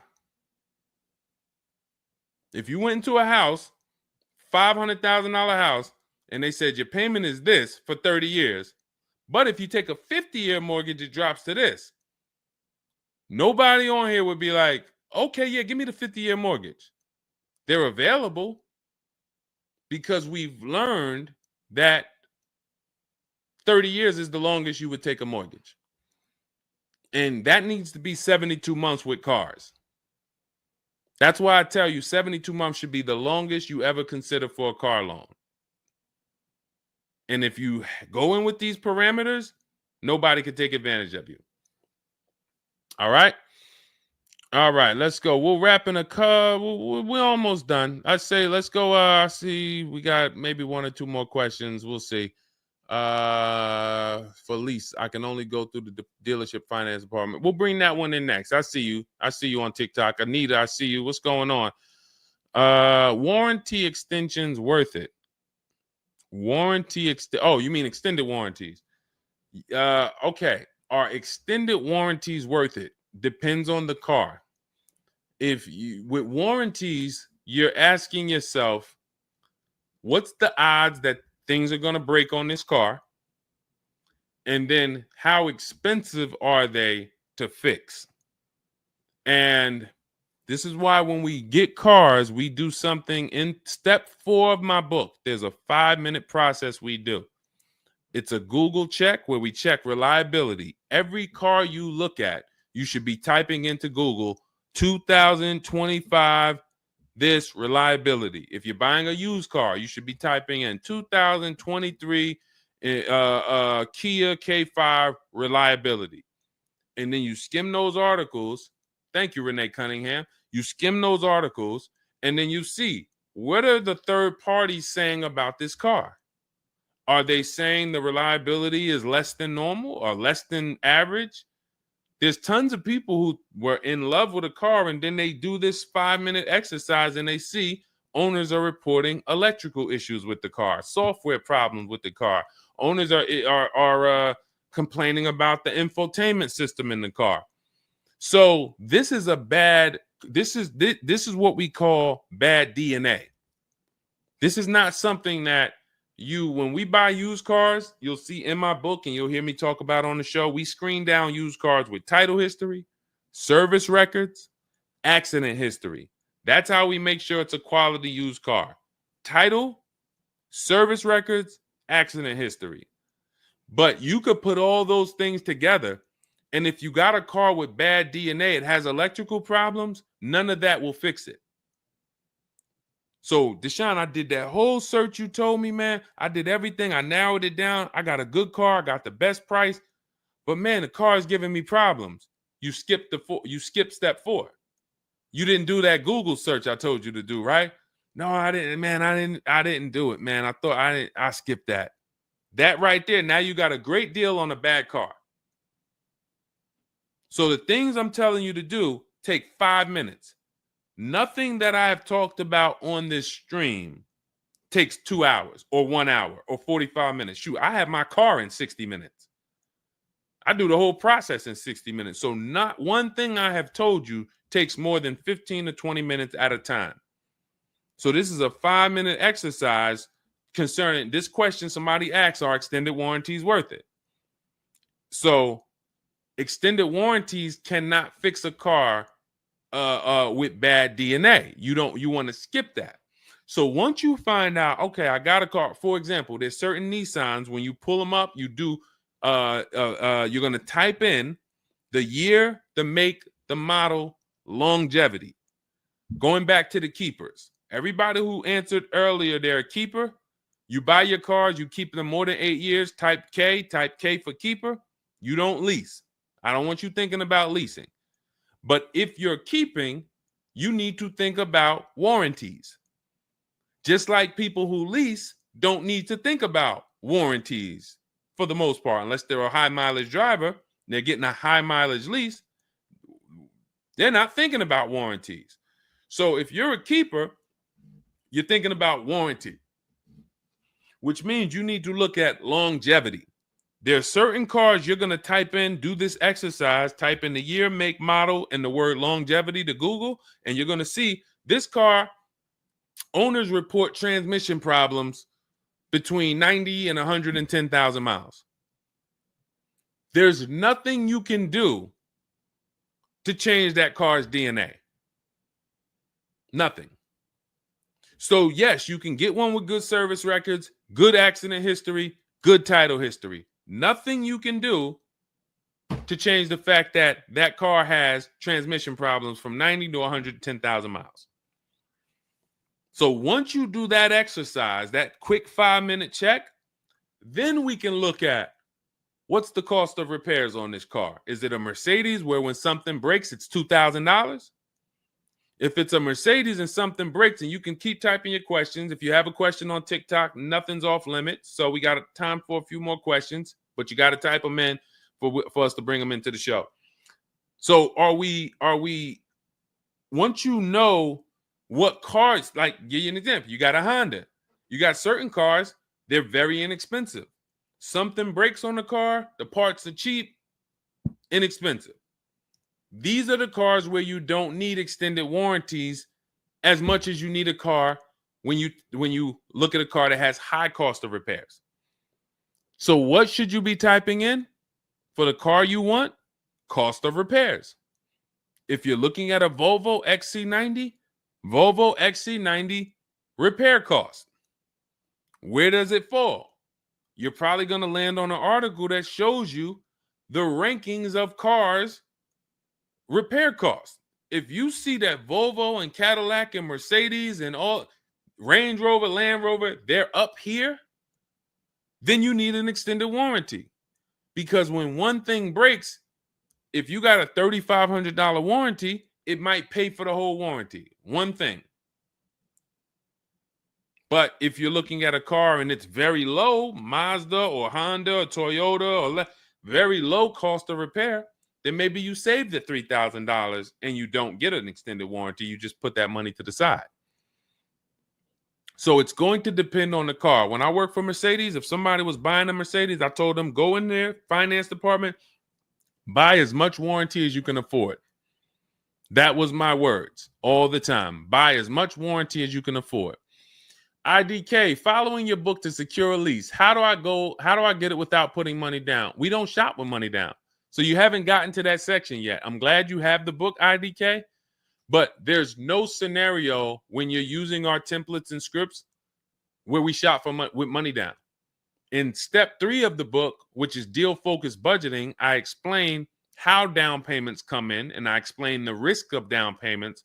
But when we're in step 5, which is reaching out to dealers, where we're getting our offers, there's no down payment that ever comes into the conversation. All of our lease offers are with first month's payment due at signing.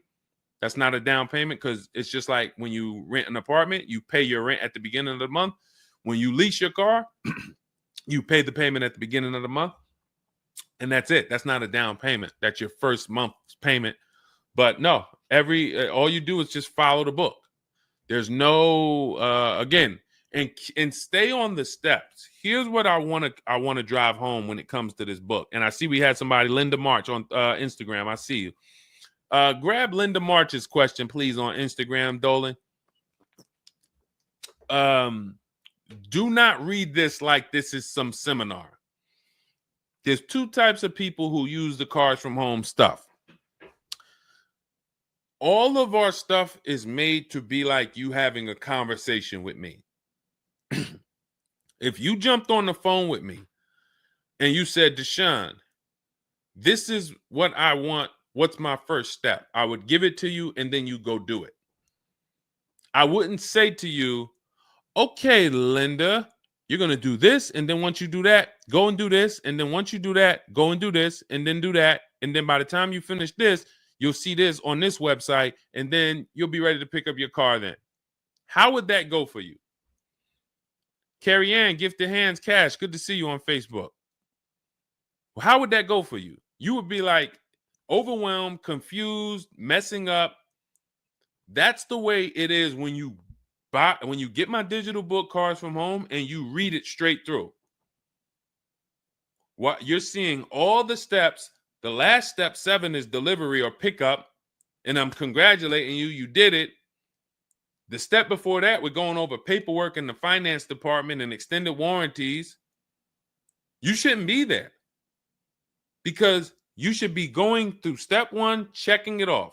Deshone told me do this. Step 2, check it off.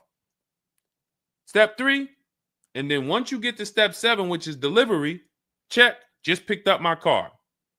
It's a checklist, not a Bible or a almanac for car research or car studies. That's not what it is. And so I want to let you know that so that you don't come in thinking you're about to learn a lot about cars. In fact, that's how it was when I first started. My first book was called 52 Car Buying Questions Smart People Don't Ask that cost them thousands. 52 car buying questions smart people don't ask that cost them thousands. That book's not for sale anymore, but if you Google it, it's highly rated. People loved it. People said, Deshone, I use this book, man. I learned so much and I got a good deal. Because I still was teaching you how to get to the multiple offers, but it was too much information. That was when I came and I started teaching and I said, I want to teach you everything I know. No, the way my book now is, Cars from Home, 7 Steps to Saving Time, Money, and Avoiding Dealerships, is to get you right from where you're at to your car. 90 minutes, 2 hours from home. Boom, boom. Little small exercises here, 10 minutes here, 5 minutes there. Boom. All right, I'm picking up my car.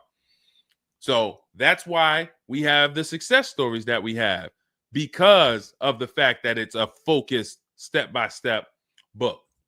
Okay? So you can get your copy in my TikTok bio, my Instagram bio, the YouTube comments, or the Facebook comments. It's 75% off. That's the welcome offer. It's normally $97, but you can get yours for $24 as long as you get to my bio and Instagram, TikTok, or the YouTube comments or the Facebook comments before that 2 hours expires. This is Brian, just got his first ever lease using the book. Thank you, Brian. 2025 Honda HRV, $30,000 car, $395 a month. That's a 1.2% ratio. No money down. Initial quotes from that dealer was $434, and he used the counter offer calculator and got it down to $395. So that's his best offer, not to be confused with his only offer. That's his best offer that went from $434 down to whatever he ended up paying to get it to 1.2%. So that is how you want to do it. Step by step, go grab your book. Make sure when you get your book, screenshot the thank you page, because my support team's email is on there. Sometimes you're typing fast, you misspell your email, but as soon as you actually pay the $24 and get your book, you'll see the book is on the thank you page. So you can click that link, open it, save it. Make sure you save that link, because every time I update the book, that link is your master link, and I also email you a copy. Okay, and then you'll have everything we teach step by step to get as many cars as you want. You'll see, you'll be like Sheree, you'll be like Zafrina, 2 and 3 and 4 cars. Rosalie, 4 cars. Ken, we talked about. Trey, we talked about earlier, 3 cars. These people have been with us since 2021 and 2022. So if you're new here, you got people that's already 3, 4 cars up on you using what we use, and catch up. All right, go ahead, Dolan. I saw we got a couple more from Carrie Ann. We got Linda March. Following your book to secure a lease, how do I get it? Oh, that's what we just answered. We already answered that one from IDK. I saw you grabbed it, but I answered it before you grabbed it. Carrie Ann Gifted Hands. Evening. Okay. Can a dealership... I'm sorry. I'm having trouble reading. I'm going to have tea on these broadcasts, because can a dealership take your newly purchased vehicle to a private mechanic without telling you? Actual dealership, because he refused to pay the money to get it fixed. Can a dealership take your newly purchased car? So if they're taking it to a private mechanic, then it most likely does not have a manufacturer warranty, because if it had a manufacturer warranty, for example, Kia has a 10-year manufacturer warranty, bumper to bumper warranty. I think it's 10-year bumper to bumper. But when the manufacturer puts a warranty on a car, dealerships don't really want to take it anywhere, because the manufacturer is covering the cost. They're covering the cost of the parts. They're paying the dealership for the labor. So it sounds to me like you got a pre-owned car and it was newly purchased to you, but it doesn't have a warranty. So they may have offered you some form of warranty.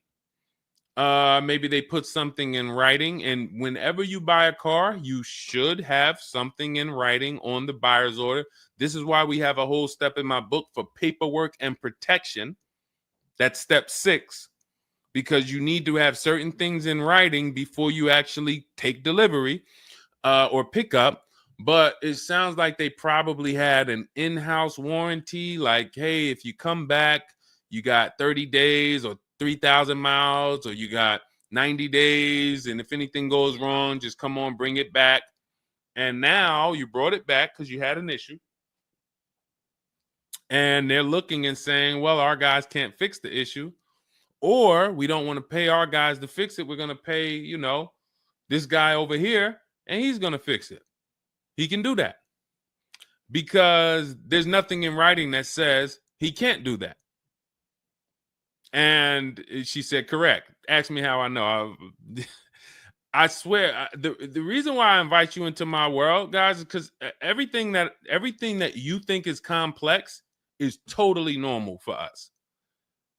That's a crazy situation for you. I can tell you exactly what's going on because I've seen this situation for the last 20 years. So when you're coming into our world, it's like, wow, this guy really knows. I see why he can kind of keep me calm, because this stuff is calm for me. That's where I want you. It's like being with somebody and you're going into a scary situation, but they've been here 200 times. Oh, it's dark back there. No, nothing ever comes from back there. When we get up here, you're going to hear some sounds in the bush, but that's just little raccoons and they're harmless. They actually like, oh, okay. You start to get more comfortable because the other person has been here a lot. So there's nothing in writing that says he can't do that. But if it is in writing that he needs to fix the issue, that's really all you care about. What's really in writing is you need to fix this. How you fix it and who you get to fix it, that's your internal business. If you want to take it and outsource it to another mechanic because your mechanic can't figure it out, that's fine.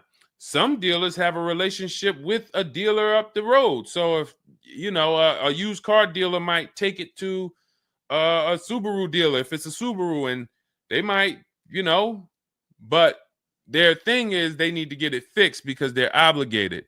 You said just purchased it, went back into the shop 2 weeks later, still did not have it back. Exactly.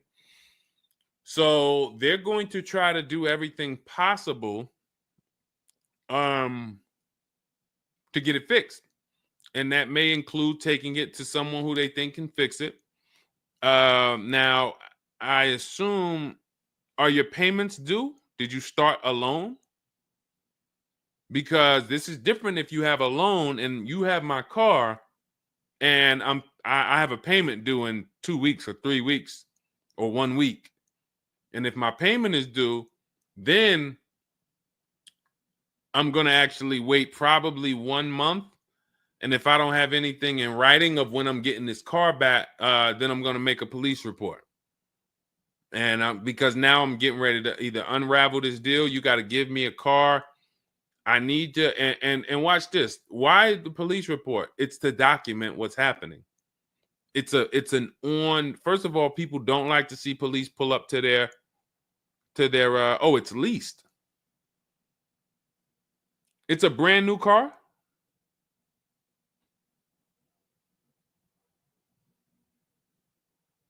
It's a brand new car. Most leases are brand new.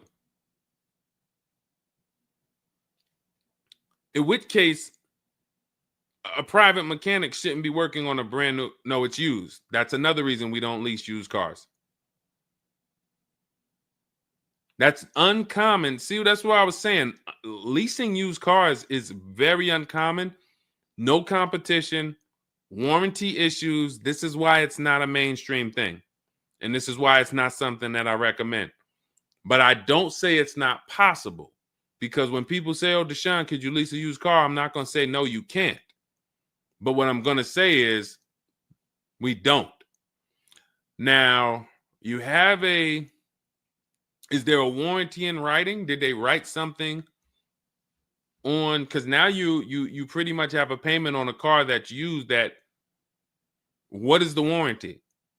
What did they put in writing that they would cover if something went wrong? They had to put something in writing because they're covering it now. You know, or they have to fill some form of obligation. You paid 2 payments, but what warranty did they give you? Was it a certified car? Because that would give you a year warranty from the manufacturer. But again, I don't think you have a manufacturer warranty. In fact, I almost know you don't, because they wouldn't be taking it to a private mechanic if it had a manufacturer warranty. Originally 32,000, at the end 62,000 through. Originally 32,000, at the end 60,000 through Exeter. Yes. Well, I mean, originally 32,000. I don't know what you mean by that. Is that your mileage? I need to know. Did they put something in writing saying that they were giving you a warranty?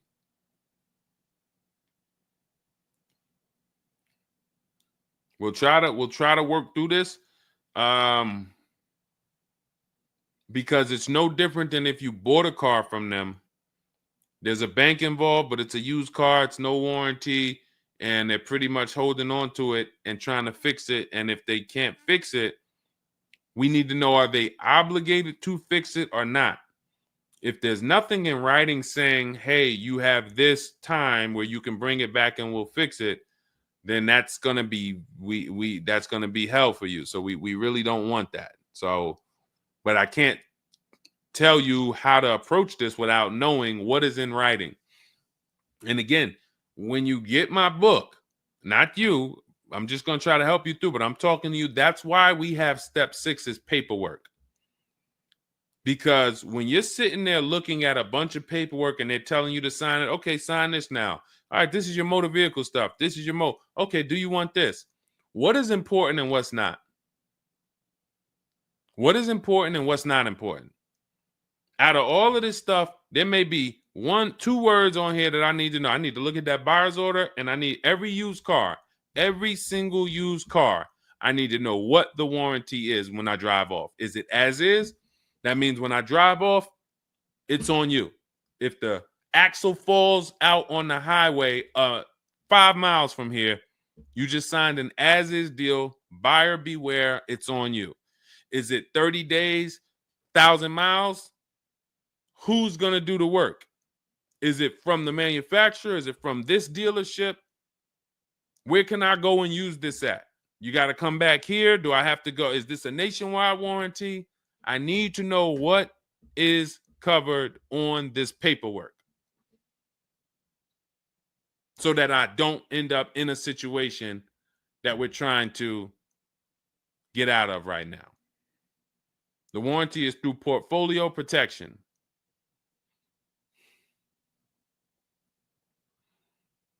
So it's a warranty. May not be a good one, but it's a warranty. So if there's a warranty, that means they're obligated to fix it. And if they're taking too long to fix it, and I have a payment, did they put you in a loaner car? Are you driving now? What are you driving now? If I bought a car with a warranty and then it had problems, I dropped it back off to the dealership and they had it for 2 weeks, and I have payments I'm still making on it, I just got it and it's in the shop, I'm not going to let that car stay in the shop more than 30 days with no car. I'm in a loaner. Okay, so you got to just chill out. You got to just chill out. Hopefully the loaner is as nice as the car you got. And if the car and if that's the case, then you just chill out. It's not a mainstream program you're in. It's like a black market program. That's the best way I could describe it. These companies that lease used cars, it's a black market kind of behind. It's not a mainstream thing. That's why all of these companies are small or like very little known name companies. They could go out of business. Nobody knew. Who the heck were they? Nobody knew. portfolio such and such went out of business. I never even heard of them. Who are they? Because they operate in the black market back there. So the general manager refused to pay the $4,300 for the corrosion on an important part. Again, what's your payment on the car? I just want to, I think this is a valuable lesson. They've had my van since from June 19th. Oh, they've had the van for that long? And you've been in the loaner?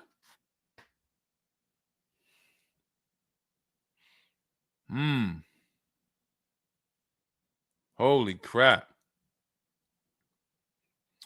All right, what do I do from you? What's your payment on the car?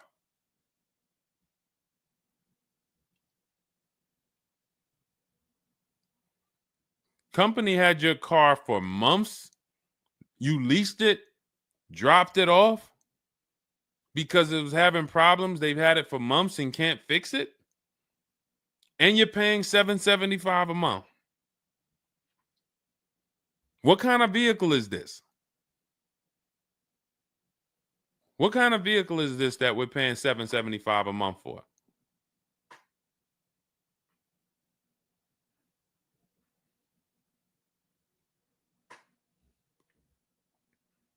I just want to give you some time to type. I mean, I like to try to give you, I like to try to give you a like, what would I do in this situation? And then you have to realize that you can never put yourself in this situation again. Pacifica, a Chrysler Pacifica. It's just getting worse and worse. $775. Do you know what you could be driving for $775? See, the used car leases. Why the used car leases? They don't even make financial. It's not even like a huge financial win. If you'd have told me I'm driving a Chrysler Pacifica and it's $300 a month, $250 a month, then I'd said, okay, well, maybe they're giving you a stupid deal. But I could show you 5 cars for $775 a month that are $80,000 and $90,000 cars, brand new cars. I'm sorry, for $775 a month, I can show you $775, $60,000 cars, $55,000 to $65,000 cars, no money down. I also traded in a Buick and they gave me $2,000 for that. Listen, dear. All right. They want to keep you in the car. God, how can you get out of this car? Oh man. And just so you know, some situations you can't get out of. So it's not like there's always a way out. There are some situations. That's why the reason why I want you to have my book, 7 Steps, Cars from Home, 5-star rated, Google it. The reason why is because you're not going to, once you sign that paperwork, it's not as easy as you've been taught to just get out of it. If it's a bad deal, if it's an overpayment, you go switch your car, it doesn't mean you got out of that deal. You just got out of that car. You rolled over the negative equity to this deal. Car deals are like, once you sign them, the damage is done. And then it's about, all right, what's the best way to get out where I lose the least amount of money on this deal? But I'm going to lose. Negative equity, it's going to be there. So it's much better to arm yourself beforehand than to say, all right, I'm in this situation now. How do I get out of it? Because some situations can't be gotten out of. People used to walk into the dealership, they got 15,000 of negative equity. Oh man, you can't get me in nothing. Can't get you in nothing. Well, when I put you at this car, you see this car, you like it, right? Yeah, man, I like that. All right, I got you the $450 a month on that car. That's a good payment. Absolutely, man. Come on, I'll take that right now. Okay, now let's bring your $14,000 of negative equity over.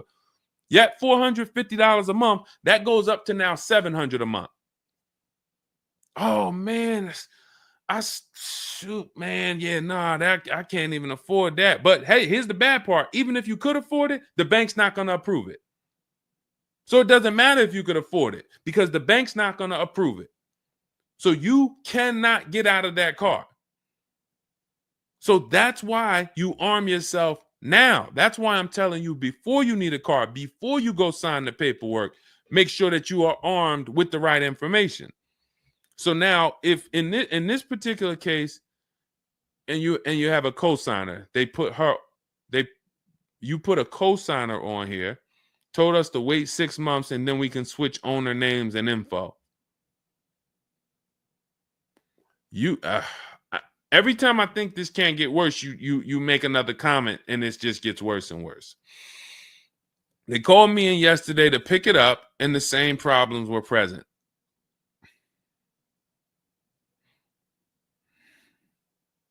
Good Lord. I'm almost stumped. Okay. All right. All right. You need to find out how many miles are on this car? How many miles are on this car? This is not a good situation. So that's why it's harder. And what I'm about to tell you, it might not even work. You may just be stuck in it. I'm trying to see if we can slice it any way possible to give you some form of solution. But if they keep giving you the car back, same issues, 60,000 miles on the car. Okay, so what I would do is you call and get the payoff. It's gonna be low. I mean, it's gonna be high. Call and get the payoff because your payment $775. I'm trying to see if you can sell your way out of it. Can you do a lemon law on a used car?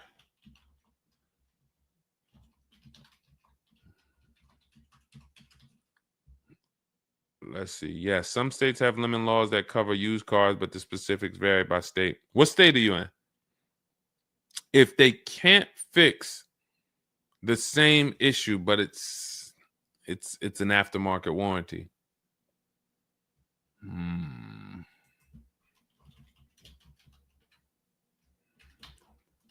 What state are you in?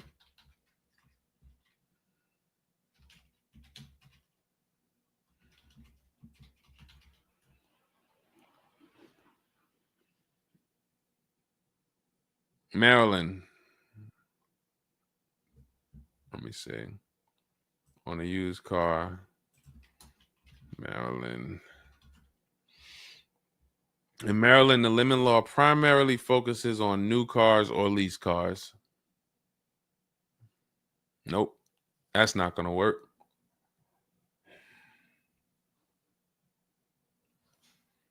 Jeez. I'm gonna be real with you. You could shoot me an email. I don't know if you can get out of this. You know, a contract is binding. You signed a contract. And let me tell you this. I don't know if you can get out of this without losing. You could just stop paying the car, have a repo on your credit. A lot of people will do that. I'm going to drop this car off, take your car back, voluntary repo, credits tore up. Not a good solution. It's going to cripple you from moving forward with cars. It's going to make it hard for you to get your next car. And then when you get a car, it's going to make that deal is going to be bad. Geez, how long is the lease? So this is just for those of you who are just joining us. We have this young lady got she leased a used car. Don't do this. And again, I'd like you to email me. Maybe I'll think of something that will come up as a solution. But you know, I trust you're gonna learn from this. It sucks. It's a horrible situation, and it's evidence of how bad certain bad structures can be.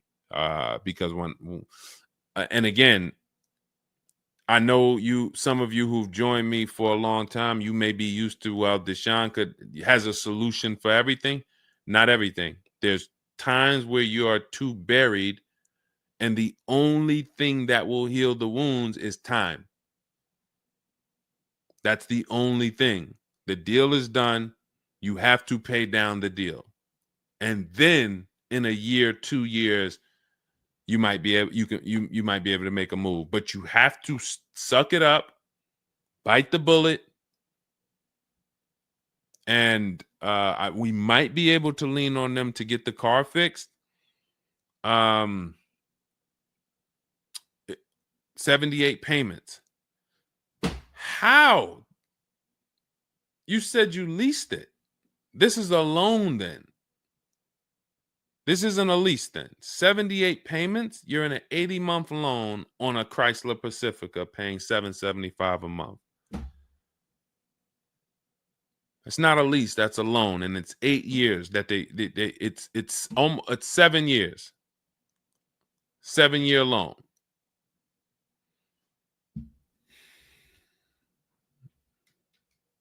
I mean, this is why I do what I do. You know, like, I don't want you thinking, okay, maybe you don't sign, maybe you don't make a mistake that is this serious, but this is cars. When I'm breaking down these big numbers and I'm throwing out these big numbers, oh, this is a $4,000 mistake. Oh, if you don't do this, yep, you're looking at about $4,000 or $5,000 you're gonna leave on the table. You take a loan that's too long, yep, you're gonna overpay by probably about $4,000 or $5,000. That might sound like nothing to you, but how I'm telling you based on me being in dealerships and seeing situations where I'm like, you made a lot of mistakes. You combined all the mistakes and you made them. So I'm just Jesus. So you're in an 80-month loan, not a lease, and you have $775 a month to pay. You are. So that means that loan, just to give you an idea of how much you've paid, you've been charged for this car. It's $775 a month times 80 is $62,000.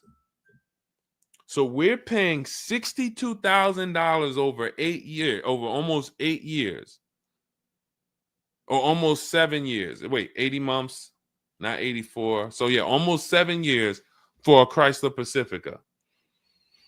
So we can't trade out of it. We can't sell our way out of it. That car is probably worth $20,000 at best. 2021 Chrysler Pacifica, 60,000 miles on it. That car is probably worth $20,000. But they charge you're gonna end up paying $60,000 for it. Jesus.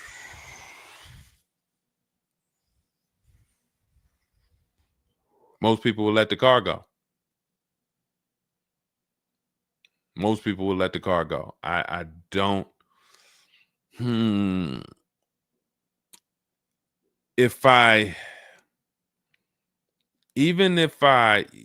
you run your negative equity, that is exactly what it's saying. 62,000.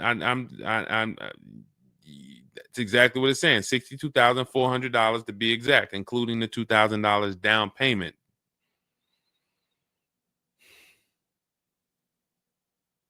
What's the name of this company that you did business with? My friend will not let that fly. That is one of the worst car transactions that I've ever seen anyone in. And your friend is on the deal with you as a co-signer. This is level 10 out of 10 bad. Rich Morton Mazda. Do you know what your credit score was roundabout when you made this deal? Rich Morton Mazda in Maryland. Everyone remember that name. Rich Morton Mazda in Maryland. Stay away from them. This is one of the worst deals I've ever seen. She is the main person they told me I could not sign the papers.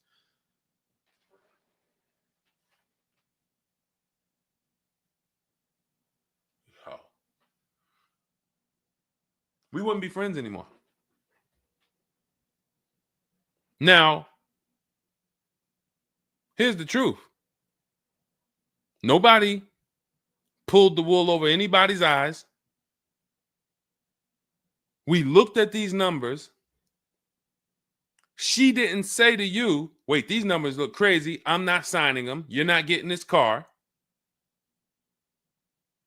Both of you went in there and signed these deals. So let's I'm not even going to say she's the friend, but nobody's going to say, well, y'all tied me up and held a gun to my head and made me sign those numbers, and y'all didn't even read those numbers to me.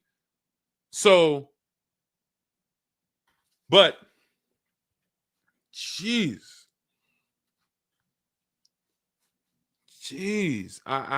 this, you're buried. You are buried in this car.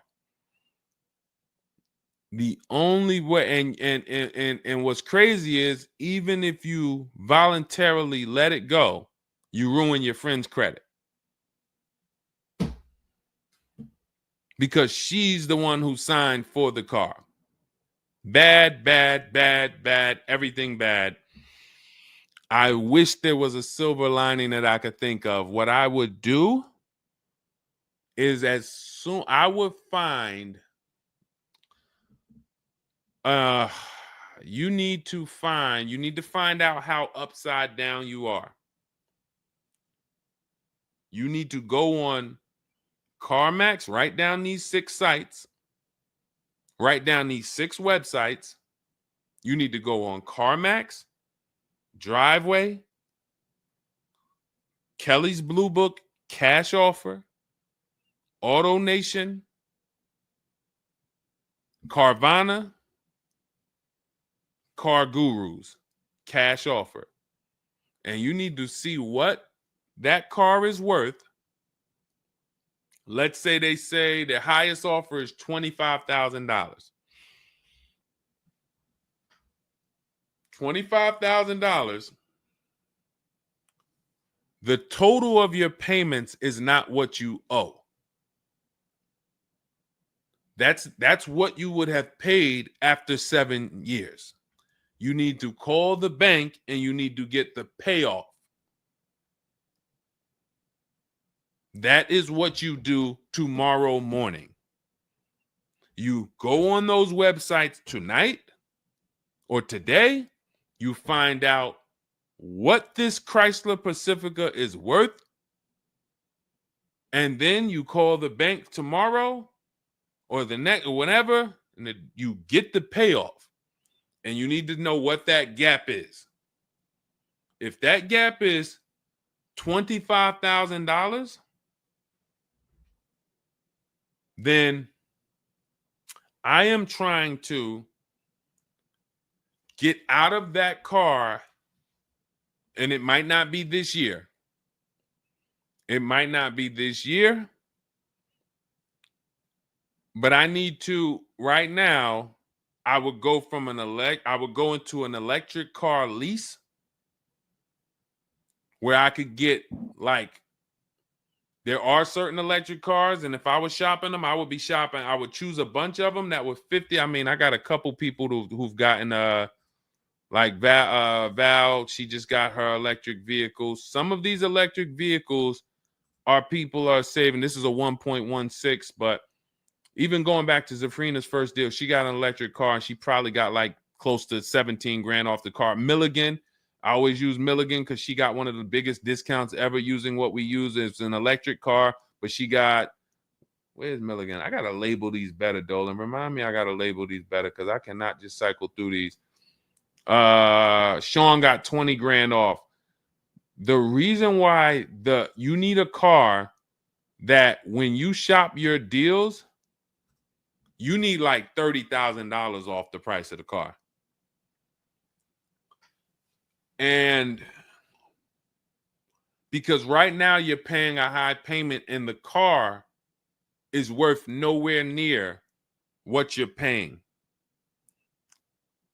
So as you pay $775 every month, you're paying it towards an asset that is worth nowhere near what you're paying. You also need to find out if you have gap insurance. So I'm going to give you those 2 homework assignments. And then the next time we're live, you jump on the show and you tell us what you did. Those 2 homework. Find out if you have gap insurance.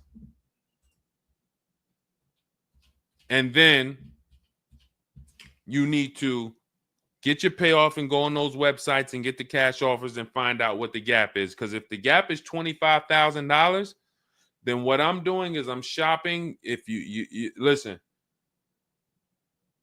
you get, if before I tell you to get the book so that you can shop a bunch of different electric cars from home, you need to get $25,000 off the price of some electric car. While they still got the rebate, while they still got the incentives, those incentives are going to go away. When do the electric car incentives go away? Let's see. Hold on.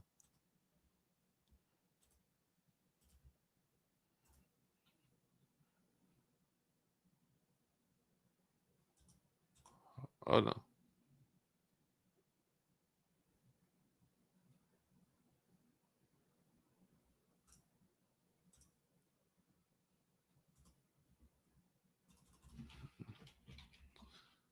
When do EV incentives? I'm going to tell you, you're probably going to see, we're not talking about tax credits. You're probably going to see huge electric vehicle incentives for the extended future because they're still building them and not many people want them right now. So you need to get like $25,000 off the price of some car or more. Like I said, with Milligan, she got she got almost 27,000 off. And then you would roll that over into a new car and you would lease it. And your payment's going to be high, but you're going to be in a good car. So if you lease a car and you end up with after you knock off that 25, 30, $30,000, and I would be just shopping multiple electric vehicle leases using our system. Again, at this point, you're either going to listen to me or you're not. So, I mean, I'm just going to assume you are. And you would just run multiple electric cars through our 25-to-5 system and see, all right, how much could I get off that one? Oh, they're saving me 15 grand. Nah, that's not enough. All right, let me go pick this Kia SUV. All right, how much can I get off that? Oh, 17 grand. Nope, nah, that's not enough. Oh, let me pick this one. Oh, they're giving me 22 off. All right, that's better. Let me see if I switch this car over to that, how much they would give me. And you're trying to get out of that car, but you cannot bring all of that negative equity over unless you already knock down this new car by $20,000 or $25,000 because the bank is not going to approve it. So you need something that you can save that kind of money off of and then come over to a lease and then, all right, forget about lowering your payment right now. You could lower your payment right now. You need to get out of that car into a better car for the same payment or similar payment. You're not lowering your payment. Only way you're going to lower your payment is to get rid of the car, ruin your friend's credit. But once you do that exercise, let me know where the gap is. Next time you see me live, jump on. Hey, Deshone, I did it. The gap is like $22,000, or the gap is $30,000. If the gap's 30, then we got to see what we do there. But the long-term plan is I need to get out of this and I need to get into an electric vehicle that I can lease for 3 years so that I can bury all that negative equity into this car. And what it's going to be is it'll be like, all right, I'll knock 25 grand off the price. Normally my payment would be stupid low, like $250 a month, because I just knocked 25 grand off this. But I'm actually just putting the 25 grand from this Pacifica back on there. So it's still going to be around 700-800, but I'm driving a brand new car. And then once my 3-year lease is up, I can actually be done with this versus being in this for 78 more months. All right. So next time I'm live, jump on and, tell me you did the homework and we can see if we can actually, try to get you to some form or fashion of some type of end. Yeah, I'm not a fan of the electric car. Can't help you. Can't help you. I appreciate you being on here, but you should have not been a fan of this. How are we in a 2020? This is the part where we have to realize you have your friend tied to this car. And I'm telling you what you may be able to do to get her out of this situation and get out of this Chrysler Pacifica. That is a car that is worth $20,000 that you have a loan on of $55,000+. And you're like, I don't like this electric car. I'm not a fan of it. I'm telling you, there's tons of them out there. We should not even have our friend on this deal. So be a quality friend.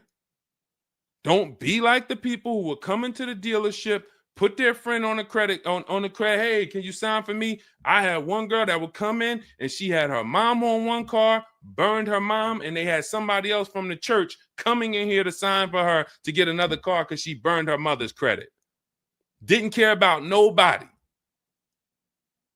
Do not be that person. You have someone tied. Your friend was nice enough to be on this horrible, terrible deal with you. Now you need to do something to show her you are trying to get her out of this deal, regardless of how you feel about the car, because you should be feeling terrible about the Chrysler Pacifica that you're in that we have an 80-month loan on. She is the one who put us in this situation and we are trying to go the best route. So how are you in the deal? Does the lease go from the day you got it to the anniversary day? It goes usually 3 years. How are you in the deal?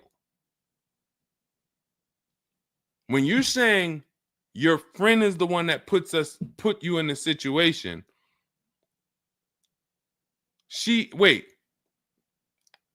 in one breath you're saying, believe it or not, she's the one who encouraged me to get it. And then in another breath, you're saying she's the one who put me in the deal, who put us in this situation.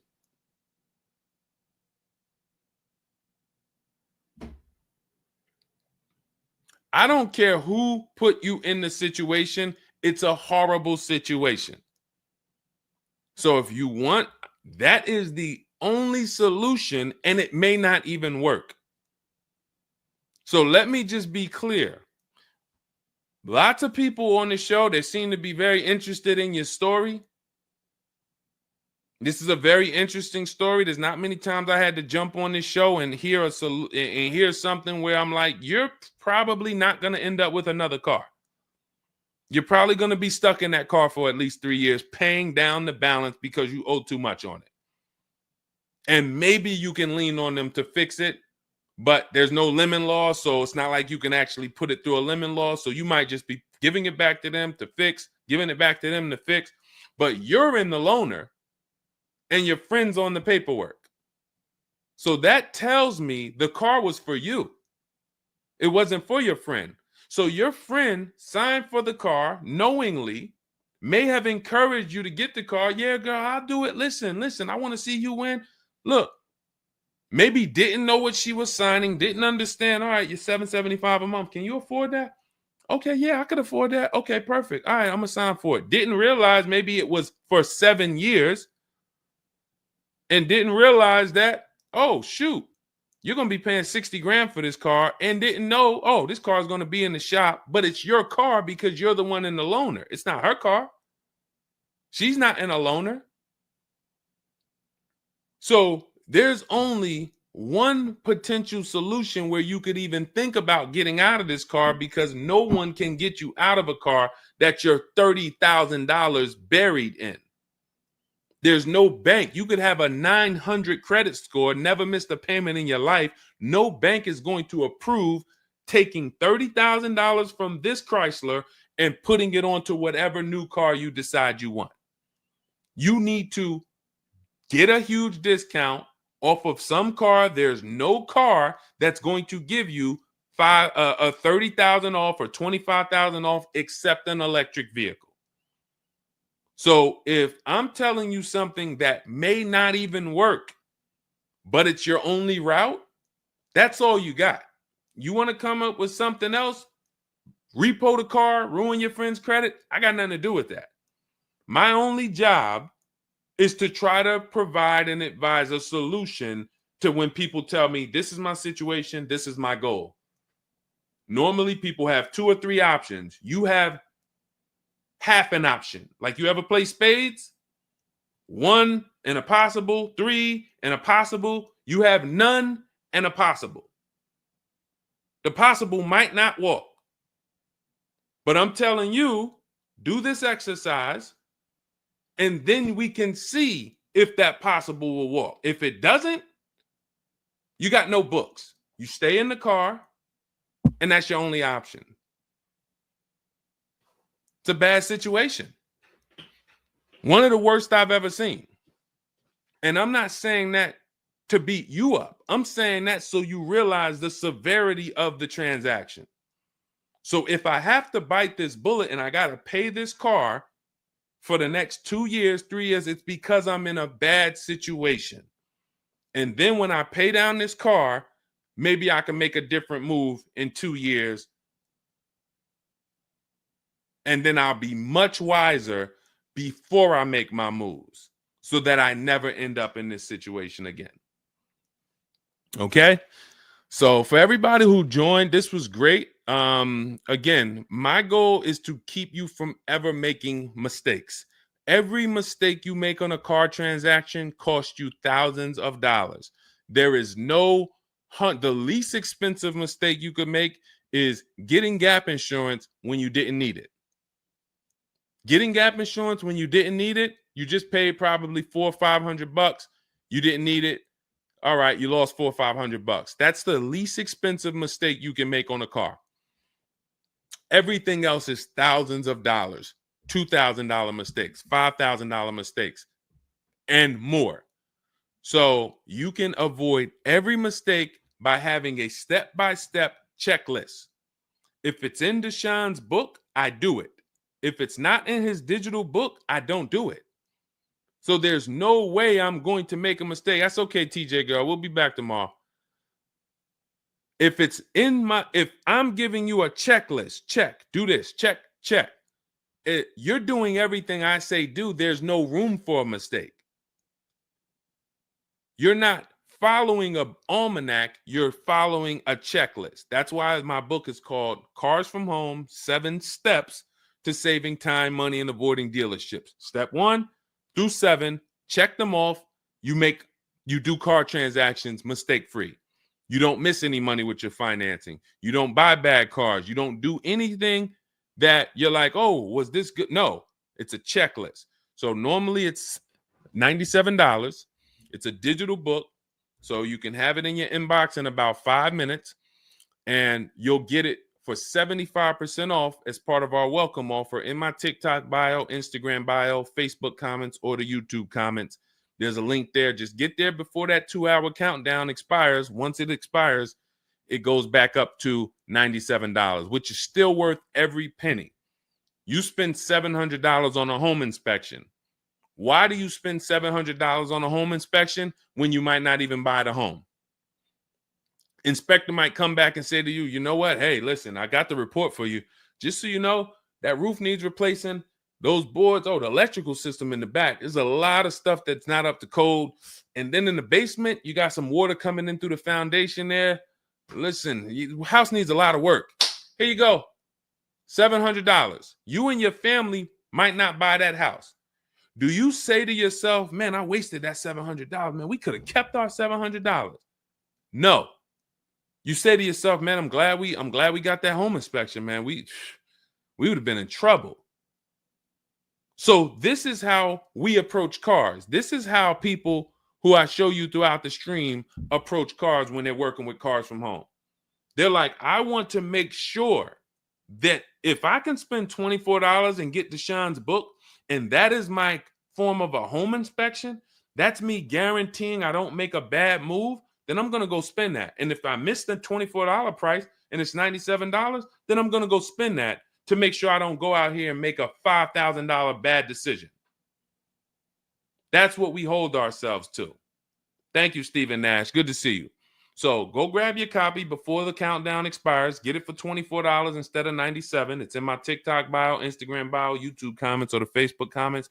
And then use that step-by-step. New cars. Everything is in there for you to shop empowered, mistake-free, for you to be the prize. You deserve to be the prize. There is nothing else that you would spend $10,000 or $50,000 on, or some of you are going to get a $100,000 car. There's nothing else that you would go in spending that money on, and you wouldn't feel like you're the prize. You wouldn't go into the mall to spend $40,000 and say, y'all better get the velvet ropes. If you went into the mall to make a $40,000 decision, you'd be, hey, close this store down. I'm about to spend $40,000. You'd be bringing champagne out. All right, close the velvet ropes. Where's the velvet ropes? Everybody stay outside. This person's about to spend $40,000. But a $40,000 car, you go in and you'll take the mistreatment. You'll leave buyer's remorse. Not anymore. When you make the decision to get your book, follow these steps, you are mistake-free. You'll save all the money. And then when you drive off in your car, you feel like you're the prize. This dealer won my business. That credit union, that bank won my loan. This deal, buyer, Carvana, CarMax, Driveway, they got to buy my old car because they put the best bid up. Everybody won a bid. And that's how I know I won, because everybody competed for my business. I didn't beg none of you for anything. That's how we do. So go get your book. And if you want to get started and you're like, Deshone, you know what? Is there anything I can get started for free? Because I'm just getting to know you. I don't really know you yet. Now I want to see, then go grab my free cheat sheets. Dolan will put a link in the comments for you guys. It's Deshone's cheat sheets. It's also in my TikTok bio, my Instagram bio. And you can see what we give to people who want free advice to get you started. But if you're like, no, give me the blueprint. Give me the bang, bang, step-by-step, start to finish. That's my digital book. Go get it. And carry in gifted hands. Please check back in with us. Let me know when you do that exercise how big that gap is between what the Pacifica is worth and what the cash offers will buy, what will pay for it. And then hopefully you can get to some solution. So I appreciate you sharing the story. I appreciate you being forthcoming, and certainly we'll wait to hear from you. Thank you everybody for joining us. We've been on here for almost 2.5 hours. It was a longer show, but I hope you all got a lot out of it. We talked a lot about all different things. Yeah, that's Denzel on the bookshelf. Absolutely. I got a lot of people on the bookshelf. I got Lucille Ball on the bookshelf. I got Miss Harriet Tubman on the bookshelf. Mr. Marcus Garvey. Who knows who that is?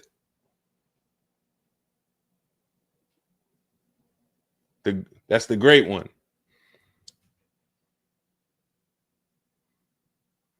Y'all know what it is. I only have the greats around me. Alexis Chu, you don't know who that was? Who could tell Alexis who that last person was? Man, you better get up on the honeymooners. Yep, that was, yes, TJ girl. Yep, Jackie Gleason. Yep, that is right. The great one. So yeah. So yes, so it was a pleasure. We'll be back. We'll be back for another show. When you see us, jump on, get your questions answered. For those of you who have my book, I want to thank you. Shout out to I saw a couple people say they grabbed their book and they were using they were ready to use it. I would get the paperwork through email, never received it. I need your help. I bought 2 brand new cars. I was told I would get the paperwork by email, never received it. So call the dealership. Call it. You bought 2 brand new cars. You said you would get the paperwork by email. You never received it. Call the dealership and, hey, where's my paperwork? Ask for the finance manager. Where's my paperwork? That's what you do. All right. So, all right. I'll let everybody go. I'm tired. I can't even get myself together. This is, I'm gonna jump off and we'll be back. We'll be back for another show. Make sure you get your book in my TikTok bio, Instagram bio, the comments, or the Facebook comments or the YouTube comments, and I'll see y'all on another show. All right. God bless you.